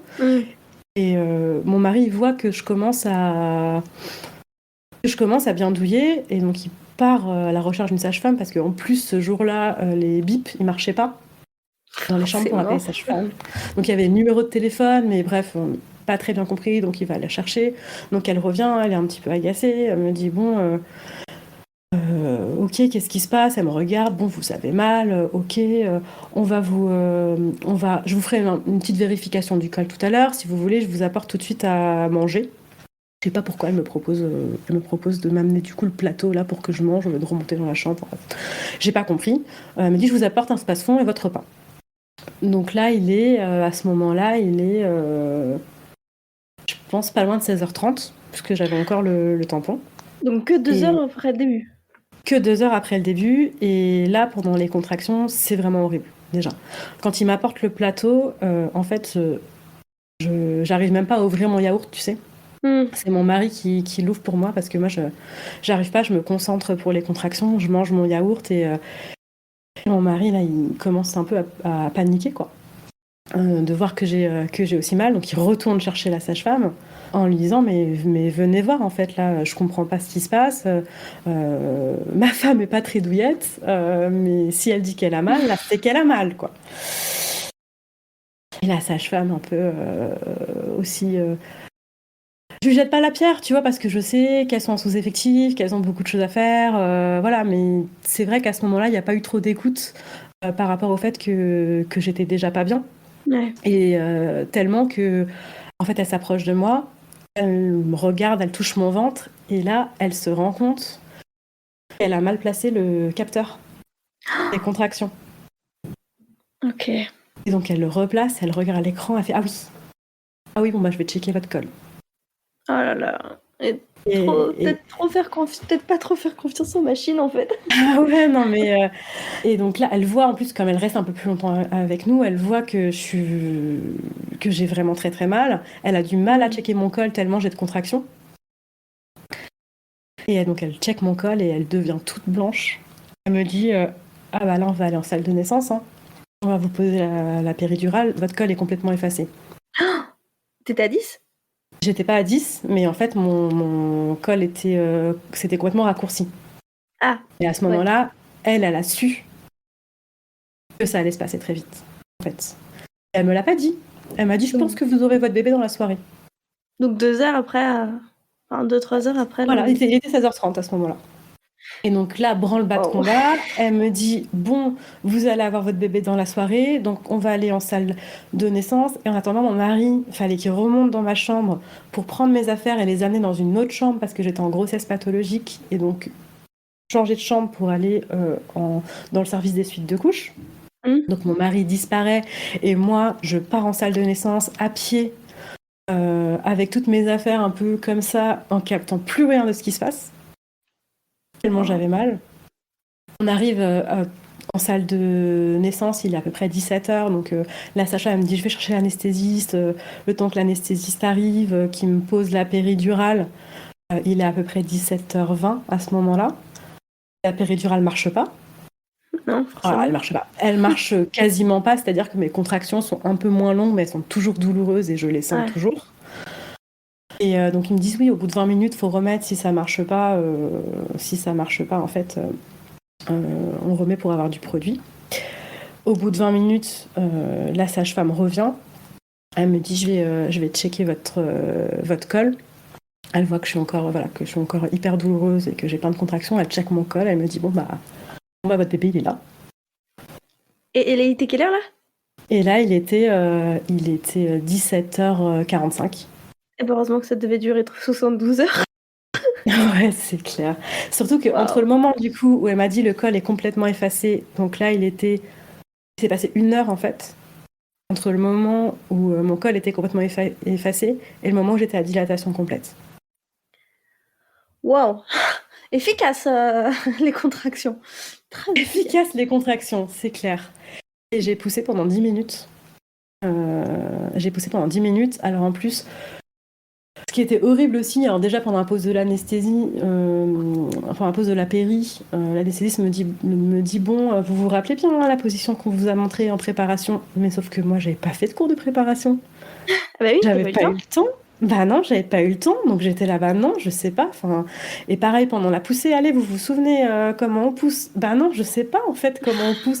Et donc j'avais l'impression que de me faire engueuler, tu vois, d'arriver à une interro et de pas avoir révisé quoi. Ouais, De si vraiment, ça non, peut te non, c'est pas comme rassurer, ça même qu'on en ayant eu les cours, c'est oui, à ce moment-là, t'oublies tout. un peu, ouais. Donc au début, j'avais l'impression de pas bien pousser. Alors après, ça a duré que 10 minutes, donc j'imagine que c'était pas non plus si horrible que ça, la manière dont je Non, c'est poussais. clair. Donc je faisais ce qu'on me disait. Alors comme la péri marchait pas, la sage-femme a essayé de me faire un peu d'hypnose. Donc elle me disait vous vous imaginez où, un endroit dans lequel vous vous sentez bien, vous faites quoi, ça sent quoi, enfin, voilà, essayer de faire ça pour m'aider à mieux gérer la douleur pendant les poussées. Et puis après, moi je me rappelle pas de ce moment-là, c'est mon mari qui me l'a raconté. En fait, à un moment, elle m'a demandé d'arrêter de pousser. Et en fait, elles étaient un peu en stress parce que le cordon était pas mal enroulé autour du cou. Et elles ont dit à mon mari, si vous vouliez couper le cordon, désolé, ce sera pas possible. Voilà, on peut Ouais. de retirer ça assez rapidement. Et donc, voilà, il est né au bout de 10 minutes de poussée. Alors elles l'ont pas mis sur moi tout de suite après sa naissance. Elles l'ont emmené, enfin voilà, faire, je sais pas, les premiers soins. Et puis surtout, comme c'était un prématuré. Directement? Bah, en fait, comme c'était un prématuré, déjà il fallait qu'il y ait un pédiatre qui soit là. Donc la pédiatre était pas là, donc je les ai entendus se dépêcher d'aller chercher la pédiatre. Et puis à l'autre bout du couloir, la pédiatre qui disait ah bon, elle a déjà accouché. Donc tout le monde qui était un peu voilà. Donc ils ont fait les tout premiers, je pense, un tout premier check-up au bébé avant cette fois-ci de me l'amener. Et de le poser sur moi, donc pour un pot à pot, en fait, comme il respirait tout seul, je pense que c'est la première chose aussi qui Ouais, vont checker et savoir d'accord. s'ils peuvent nous le laisser ou pas. Il Ce qui respirait est tout seul, logique. donc là, oui, tout à fait. Euh, donc elles me l'ont mis en pot à pot, je sais pas combien de temps ça a duré, mais j'étais complètement dans les vapes. Pot à T'as pot, il pas a un peu trop, tété. tilté sur le moment? Non, franchement, j'ai pas du tout tilté. J'étais complètement ailleurs et j'étais tellement ailleurs que quand ils me l'ont posé sur moi, je penchais la tête comme ça et je le voyais pas et je me disais, j'arrive pas à le voir. Et jusqu'à ce que j'entende la pédiatre qui a eu pitié de moi dire aux sages-femmes, mais enfin, mais enlevez-lui son masque. Vous voyez bien qu'elle ne voit pas son enfant. Et là, je me suis rendu compte que j'avais mon masque en fait. Depuis le début, tu pu l'enlever? Depuis le début. Bah, en fait, c'est pas que ça s'est passé tellement vite que il y a pas un moment Ouais. où je me suis dit, tiens, faut Mmh. que j'enlève mon masque, quoi. Mais j'avais pas capté que je l'avais, tu vois, et j'essayais de me contorsionner pour voir mon fils qui était sur ma poitrine. En fait, j'arrivais pas jusqu'à ce qu'on m'enlève le masque, quoi. Sur les toutes premières photos, du coup, j'ai effectivement mon masque avec lui qui est sur moi. Qu'est-ce que tu as ressenti quand tu l'as vu? Mais je crois rien. En fait, j'étais encore complètement choquée. Enfin, j'avais encore je sais pas comment dire, mais j'avais encore, tu sais, les échos de ma douleur Mmh. et de l'intensité de la douleur que j'avais eue vraiment Tu dans ma tête, quoi. J'atterrissais, puis en plus, je l'ai gardé en peau à peau. Je sais pas combien de temps ça a duré, mais très vite, ils me l'ont pris pour l'emmener en néonat, en fait. Et Mmh. mon mari est parti avec. Et donc moi, je me suis retrouvée toute seule. Et j'étais tellement dans les vapes que je pensais même pas à mon bébé. Le seul truc qui m'obsédait quand ils sont venus me chercher avec le fauteuil pour m'emmener dans ma chambre, c'était mes chaussures. Parce que je ne Ah trouvais oui, pas tu mes étais ailleurs. chaussures. Ouais, je trouvais pas mes baskets. Et en fait, t'avais des soignants qui étaient là, qui étaient un peu prévenants parce qu'ils se disaient, bon, allez, on lui a enlevé son bébé. Et moi, j'étais là, mais où sont mes chaussures? Où sont mes chaussures? Personne n'a vu mes chaussures. Et d'ailleurs, je n'ai jamais retrouvé mes chaussures. Ah bon? Ouais, mes chaussures ont disparu. Je ne sais pas à quel moment, si je les avais oubliées dans la première chambre, dans la salle de travail. En tout cas, moi, j'étais en boucle sur mes chaussures, où sont mes chaussures. Et plusieurs jours après, quand même les sages-femmes venaient dans ma chambre pour dire alors votre accouchement, moi j'étais là, mes chaussures, j'ai perdu mes chaussures. Enfin, vraiment Idée fixe. complètement à l'ouest, quoi. Complètement à l'ouest. Donc c'est vrai que là, bon, bah écoutez, on va aller voir si on trouve vos chaussures. Hein. Elles sont comment vos chaussures? C'est des baskets qui sont blanches et roses. Et voilà, j'étais là-dessus, quoi. Et à un moment, ils ont fini par t'expliquer ce que ça impliquait, là, tout ça, cet accouchement aussitôt? Non, franchement, non. Ils m'ont pas. En plus, c'était horrible parce qu'ils m'ont ramené dans ma chambre, du coup. Et moi, j'étais dans ma chambre et je n'avais aucune idée de où était mon fils, où était mon mari. J'étais toute seule dans ma chambre, du coup, en service de suite de couche cette fois-ci. Et j'ai Ouais. attendu je sais pas combien de temps. J'ai fini par envoyer un texto à mon mari pour dire bah, t'es où? Il se passe quoi? Et lui, il m'envoie une photo de lui, il était en train de faire du pot à pot. En fait, en néonate. Mmh. Donc trop content et tout. Lui, il était sur son petit nuage, ça y est, tu Toi, vois, trop personne heureux. t'avait rien dit? Et moi, personne m'avait rien dit. Oh la J'ai vache. attendu et j'ai dû attendre que mon mari finisse le pot à pot et mon mari qui vienne me chercher donc avec un fauteuil roulant. Déjà, ils sont venus me voir. Est-ce que vous voulez aller voir votre fils? Bah, sans blague. Donc, mon mari qui va chercher un fauteuil roulant, qui m'emmène en néonate. Donc il me fait la visite, qui me montre du coup dans quelle chambre, qui me montre parce comme il régulait pas sa température, il était en couveuse, donc il me montre la couveuse. Et puis je sais pas combien de temps ça a duré, mais ça a duré, je sais pas, 10 minutes. On me fait le tour de la néonate. Une infirmière qui dit bon bah voilà, vous êtes rassurés, comme ça vous savez où il est, vous savez qu'il va bien, vous pouvez vous retourner vous reposer. Et ce jour-là, j'ai pas pu le reprendre dans mes bras. Ah ouais? Ouais. Enfin, c'était en fin de journée du coup, mais mon mari m'a roulé avec le fauteuil dans ma chambre. On m'a mis au lit. Et puis lui, il est rentré dormir. Et moi, j'ai passé la nuit toute seule. C'est violent. Mais pourtant, si ton mari l'avait eu en peau à peau, c'est que ça veut dire que niveau santé, c'était possible que tu le prennes, non? Ouais, c'était possible. Mais je sais pas pourquoi. Ils ont décidé que non, qu'il fallait que je me repose après l'accouchement. Que c'était pas le bon moment pour moi. Enfin, je sais pas ce qui s'est passé. Et moi, j'ai pas demandé non plus parce que moi, j'étais encore Sous le choc.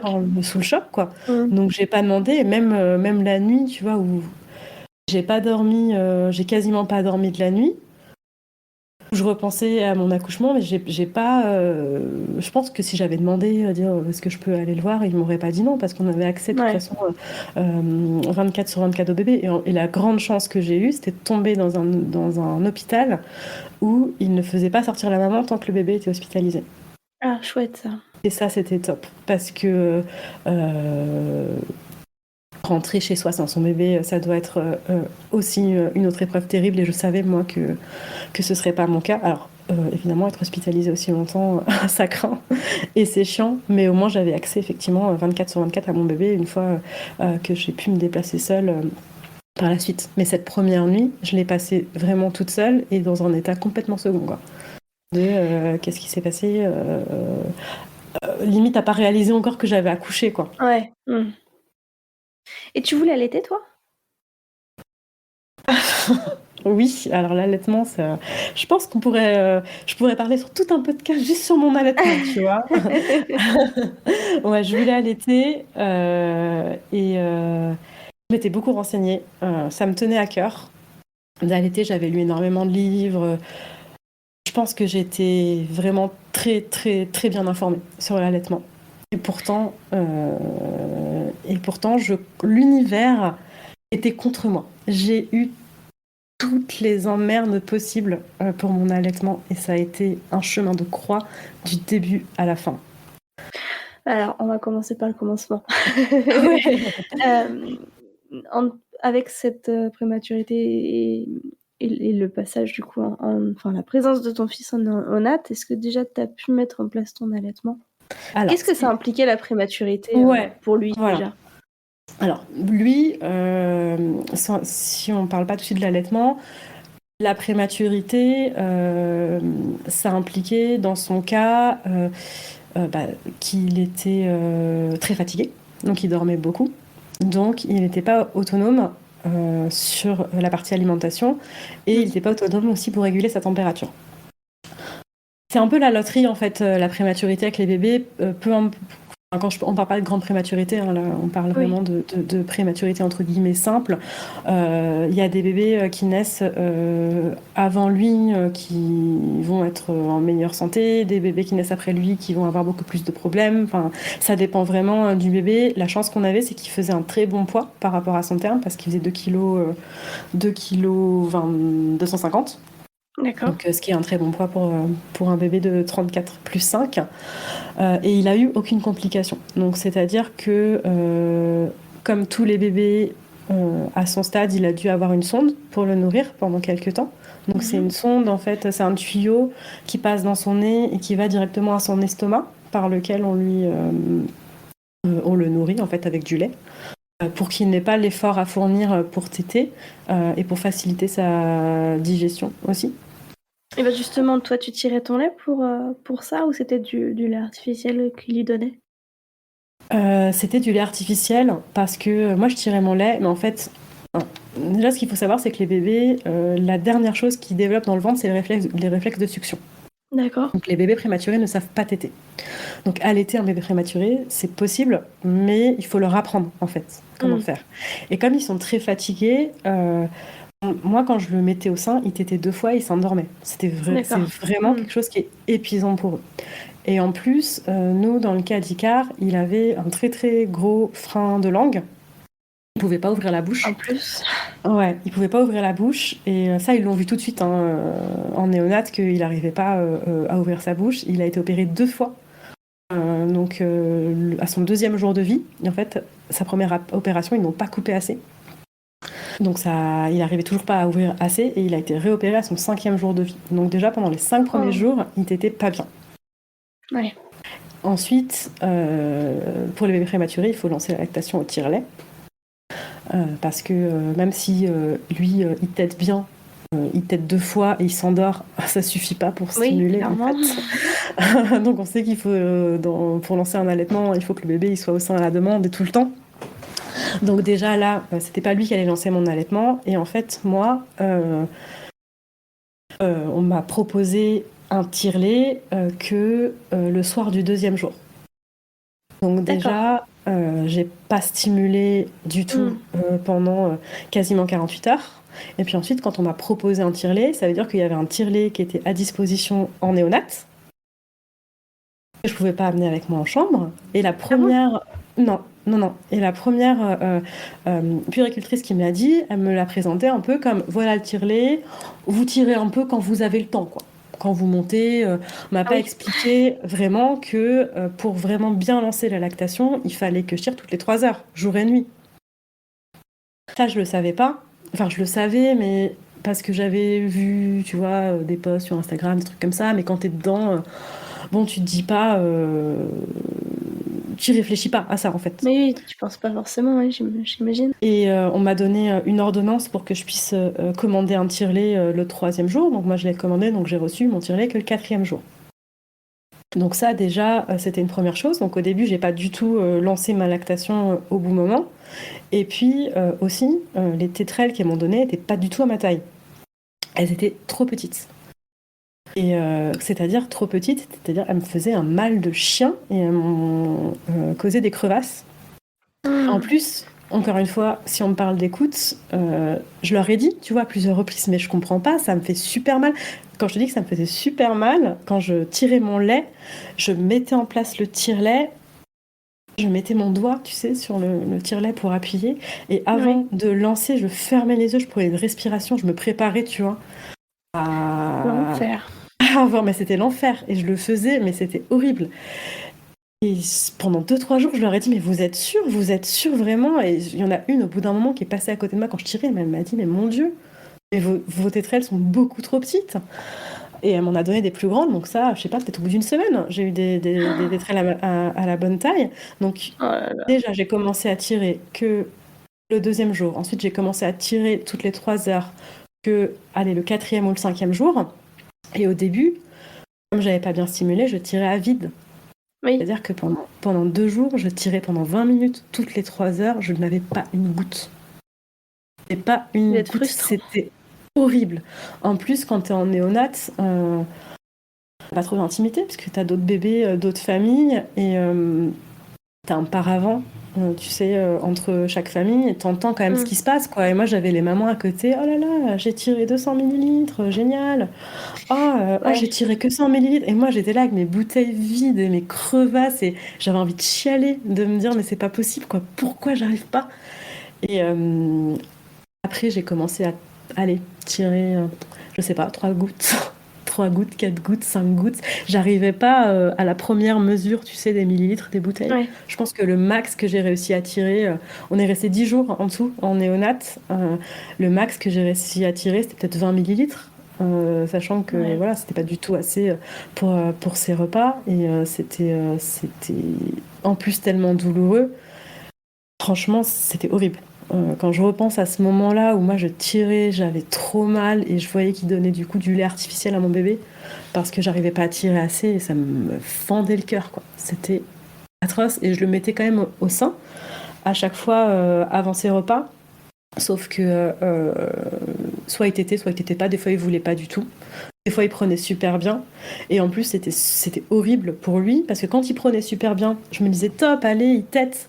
Sauf qu'en néonat, ils ont des règles hyper strictes. Il faut que les repas se fassent pendant 20 minutes. Donc, tu Ah oui? commences, et au bout de 20 minutes, l'enfant, il doit avoir fini absolument son repas. Oh. Et moi, comme je savais que je produisais pas beaucoup, il fallait qu'il finisse son biberon. Donc, s'il se mettait à téter, au bout d'un moment, je me disais, il faut que j'enlève du sein, parce que sinon, il aura pas fini son biberon au bout des 20 minutes. Et il se passait quoi si au bout de 20 minutes il avait pas fini? En soi, pas grand-chose, mais on se faisait engueuler, quoi. D'accord, On ok. se faisait engueuler par les puéricultrices qui disaient, oh là là, ça fait combien de temps qu'il a commencé? Enfin, c'était militaire. Et après ça, il y a l'enfer des pesées tétées. Les pesées tétées, c'est un concept du diable où, concrètement parlant, tu pèses ton bébé juste avant le repas, juste avant de le mettre au sein, tu le mets au sein et tu le pèses juste après. Et en fait, la différence de poids, pour eux, c'est ce qu'il a pris à ton sein. Donc Mais des fois, je le l'enfer. mettais à mon sein, il t'était 10 minutes, je le remettais, il avait pris 2 grammes. Et donc, mais horrible. Je me disais, oh là là, mais il a tété 10 minutes, je l'ai vu, il a pris du lait, il avait du lait dans la bouche, pourquoi j'ai pris que 2 minutes, j'arrive pas à produire du lait. En plus, pour moi, c'était vraiment très, très important d'allaiter parce que j'avais vraiment cette envie de prendre la revanche sur mon corps. Je me disais, allez, j'ai accouché prématurément. Faut que mon corps il réussisse à nourrir mon enfant, quoi. Faut pas que je sois bonne à rien. Faut que j'y arrive. Et le fait de pas y arriver, mais c'était un enfer pour moi, vraiment. Et ça, j'ai réussi vraiment à réussir à mettre en place mon allaitement après, quand on est sorti de néonat et quand on était en hospitalisation à domicile, parce que les puéricultrices, elles étaient beaucoup plus cool quand elles ont su qu'on faisait des pesées tétées. Elles m'ont regardé, elles m'ont dit, mais pourquoi vous faites ça, quoi? Faites-vous confiance, vous mettez votre bébé au sein et puis il tète le temps qu'il veut et vous verrez bien si sa courbe de poids elle suit en fait. Qui est beaucoup plus sain de faire ça. Après, voilà, en néonat, j'imagine qu'ils ont des règles aussi pour être sûr que les bébés prennent leur ration. Bon. Mais moi, j'ai réussi à me faire confiance et à pouvoir allaiter à ce moment-là. Et j'ai réussi à avoir un allaitement exclusif, quasiment exclusif, parce qu'il avait un biberon par jour et ses courbes de poids suivaient bien. Sauf que quand je te dis que l'univers s'est mis contre moi, après ça, j'ai eu un vasospasme. C'est-à-dire? Alors, un vasospasme, c'est en gros un défaut de la circulation dans le mamelon. Le sang ne circule plus quand le bébé tète. En fait. Du coup, quand le bébé tète, bon, le lait il passe, mais le sang ne circule plus. Et quand le bébé arrête de téter, le sang il revient d'un coup.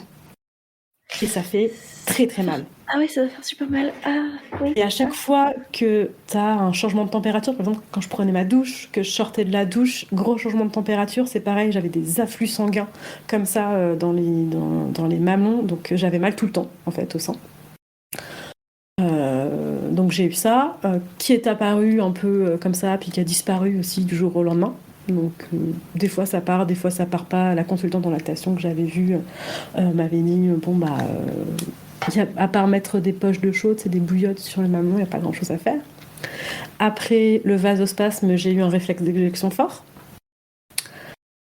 Donc ça, c'était tout fait comme dans les livres, mais la partie difficulté des livres en fait. Exactement, la partie difficulté. Et en plus, ce qui était horrible, j'avais un ref, mais le ref, normalement, dans la tête des gens, c'est plutôt associé à une hyperlactation. Mais moi, j'avais pas du tout une hyperlactation. C'était ça qui était le plus frustrant. Je me disais, mon bébé, il s'étrangle quand je l'enlève du sein. Il y a des jets qui partent dans tous les sens. Mais en plus, il avait beaucoup de difficultés à prendre du poids. Donc j'étais vraiment au fond du trou, quoi, à me dire, mais non seulement j'ai un rêve, je galère comme une folle pendant les tétés, faut que je l'enlève, le remette 50 fois quand il tète, et en plus il prend pas assez de poids. Enfin, on m'a tout fait. Et quand il a quasiment entre son 2e et 3e mois, il a quasiment pas pris 1 gramme. Vraiment, il n'a pas du tout grossi et on comprenait pas pourquoi, parce que il tétait, visiblement il tétait pas assez, et ma consultante en lactation, elle m'avait mis en place un protocole où en gros il fallait qu'il tète, après que je tire mon lait et après lui redonner au biberon ou autre le lait que je venais de tirer. Pour être sûr qu'il ait pris quelque chose. Pour être sûr qu'il ait pris assez et que tout ce qui sort de mon corps soit pour lui. Et donc ça a super bien marché. Sauf que cet été, elle durait 45 minutes. Après, il fallait 20 minutes pour téter, pour tirer. Alors en plus, pour s'installer, tu sais, le tire-lait, le machin. Oui. Un bébé qu'on ne pouvait pas poser sans qu'il pleure. J'avais le bébé dans un bras, le tire-lait dans l'autre. Voilà, la logistique. Et puis surtout, ça a marché parce qu'il a repris du poids, mais moi j'étais épuisée. Je ne faisais plus que ça de mes journées. Donc au bout d'un moment, j'ai dit c'est bon, j'arrête les frais. C'était la décision, je pense, la plus difficile à prendre. Quand je me suis dit je passe en mixte, j'arrête les frais, j'arrête de tirer mon lait, et puis je vais l'allaiter juste pour le plaisir, tu vois, juste la nuit et puis juste pour les câlins. Mais franchement, d'avoir l'impression de renoncer et de rester sur un échec comme ça, franchement, c'était un vrai deuil que j'ai dû faire, de me dire que j'avais pas réussi à l'allaiter exclusivement comme j'aurais rêvé de le faire. En même temps, vu toutes les difficultés que tu as eues, moi je trouve que tu es déjà une warrior d'avoir allaité tout ça. Oui, c'est ce qu'on me dit souvent quand j'en parle, mais c'est vrai que moi, la perception que j'ai, c'est j'ai pas réussi, quoi. Même si au final, quand j'ai arrêté de me mettre la pression, les tétés qu'on avait, c'était les plus chouettes, parce qu'à ce moment-là, j'avais plus mal. Il tétait beaucoup la nuit, du coup c'était allongé, donc j'avais moins les effets du rêve, donc c'était beaucoup plus câlin. C'était vraiment très très chouette, mais je garderai toujours ce regret, je pense, de pas avoir réussi à bien mettre en place mon allaitement.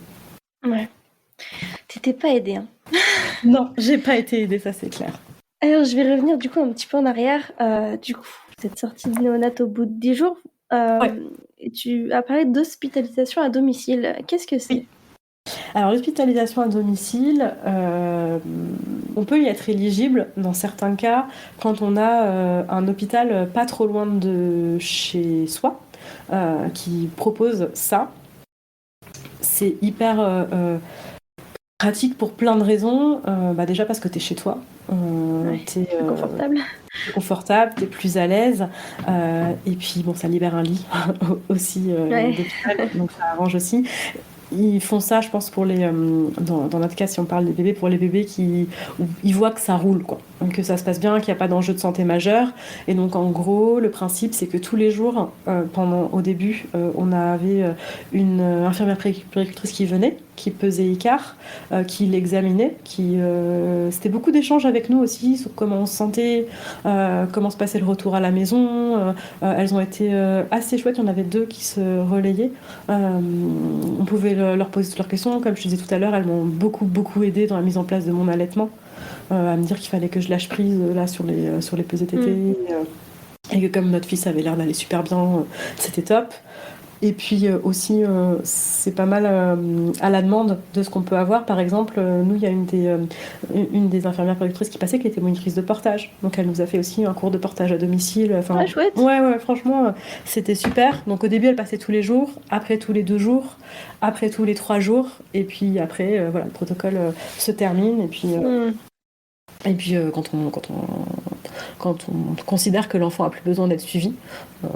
Donc nous, ça a duré 1 mois et demi dans le cas d'Icar. Donc quand elles ont vu que ça se passait super, qu'il était bien installé à la maison. Il y avait un peu de pression au début aussi, parce que tu sais, elles viennent chez toi, elles visitent un peu, elles Ouais. regardent comment t'es installé. Donc moi, c'est ça que j'ai aussi mal vécu dans le fait d'avoir ce parcours de prématurité. Mon mari, il a pas du tout vécu pareil, mais moi, j'avais l'impression qu'il fallait que je passe mon diplôme de parent un peu, quoi. Ouais, Au début, quand tu fais les soins de ton bébé, t'as toujours quelqu'un derrière toi. Non, la couche, c'est pas comme ça. Non, mais alors là, tu l'as mal nettoyé.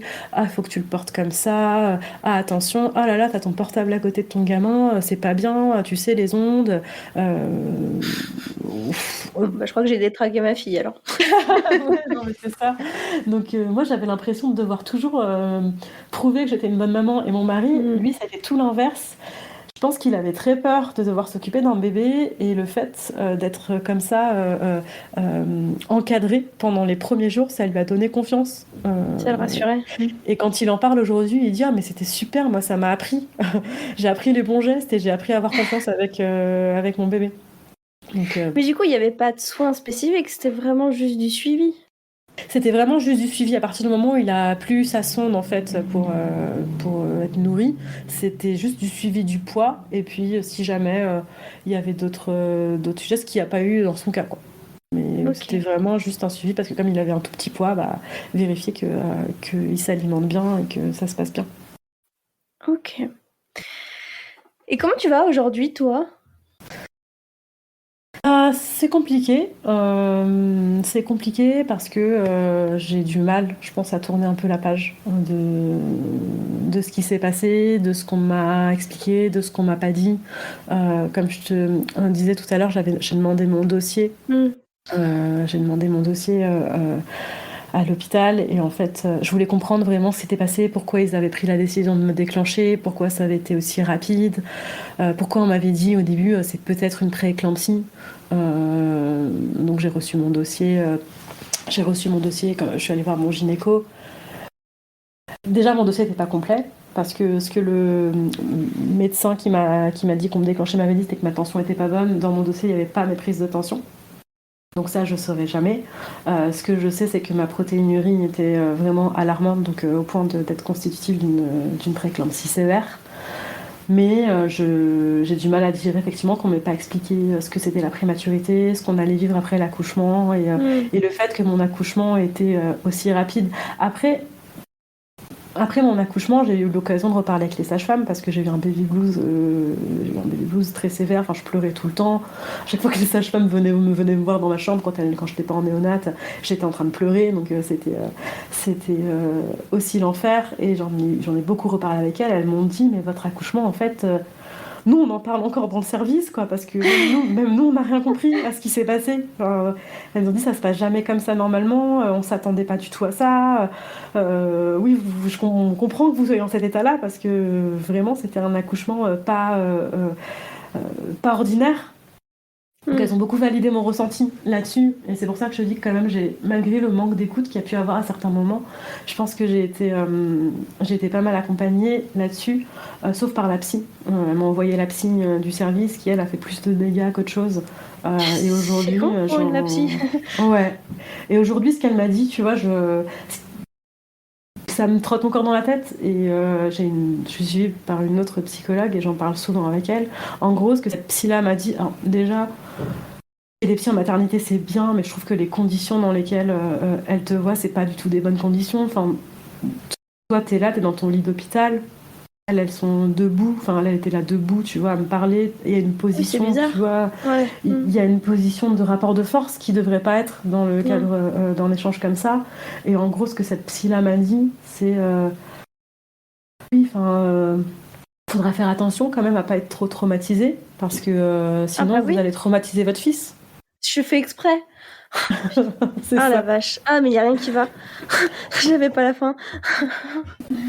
Donc, Il y a rien qui va. bah ouais, ça fait du dégât, quoi. Quand tu dis ça à une maman qui vient d'accoucher, qui s'en veut en plus, parce que toutes les mamans qui accouchent prématurément, il y a toujours beaucoup de culpabilité parce que c'est ton corps à toi qui a déconné.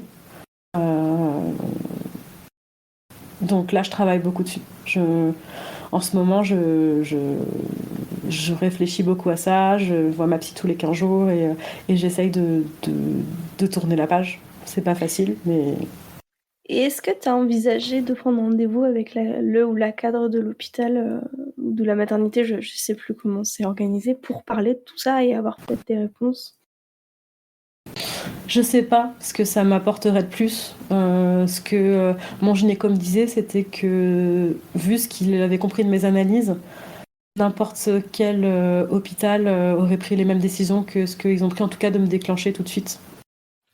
Oui, les décisions, mais je pensais surtout en termes de communication. Pourquoi il y avait aussi peu de communication? Enfin, je sais pas, hein, ça se trouve, tu as raison, Ouais, ça ouais, servirait à non, rien, mais t'as mais raison. C'est pas quelque chose auquel j'ai pensé. Après, je me dis, comme j'ai envie d'avancer, là, je pense pas que j'ai besoin de ça. Là, j'ai surtout ouais. besoin de vraiment travailler sur moi, pas travailler sur ce qui dépendait pas de moi, tu vois. Je comprends. Oui, je vois bien. OK. Bon, sacrée histoire, hein. Et du coup, ma toute dernière question que j'ai pour toi, qui va un petit peu, heu, conclure, mais surtout, trancher avec, tout ça, c'est, si tu pouvais changer une et une seule chose dans notre société, ce serait quoi? Vaste question. Eh oui. Euh, Si on reste dans la maternité, c'est un sujet qui est forcément très lié à mon histoire, mais je pense vraiment qu'il faudrait qu'il y ait un suivi, peut-être pas psy, mais en tout cas qui s'en rapproché pour les futures et pour les jeunes mamans. Je trouve qu'on n'est vraiment pas du tout encadré. Enfin, je sais pas hein, si c'est pas le cas pour tout le monde, mais j'ai pas l'impression qu'on nous demande souvent comment on appréhende vraiment notre accouchement, si on a des angoisses, comment on vit notre grossesse, et puis en postpartum. Alors oui, maintenant il y a le questionnaire des 1000 jours, et moi, franchement, on me l'a fait, le questionnaire des 1000 jours juste après que j'ai accouché, mais j'ai pas répondu du tout la même chose que ce que je réponds aujourd'hui, 9 mois après, Qu'est-ce que tu c'est ce vois. questionnaire des 1000 jours? Le questionnaire des 1000 jours, c'est suite à l'initiative du gouvernement là, sur l'importance des 1000 premiers jours de l'enfant. Et donc, il y a un Mmh. questionnaire qu'ils ont fait pour les mamans, les toutes jeunes mamans. Donc, tu as quelques questions à répondre qui sont très bateaux. Mais par exemple, dans les derniers jours, est-ce que vous avez l'impression d'avoir été heureuse? Et donc, tu réponds autant que d'habitude, moins que d'habitude, pas du tout. Enfin, tu vois, des trucs comme ça. Et en fait, chaque réponse te fait des points. Et à partir de 13 points, tu es considéré comme à tendance dépressive, en tout cas avec des facteurs qui peuvent mener à une Mmh. dépression postpartum.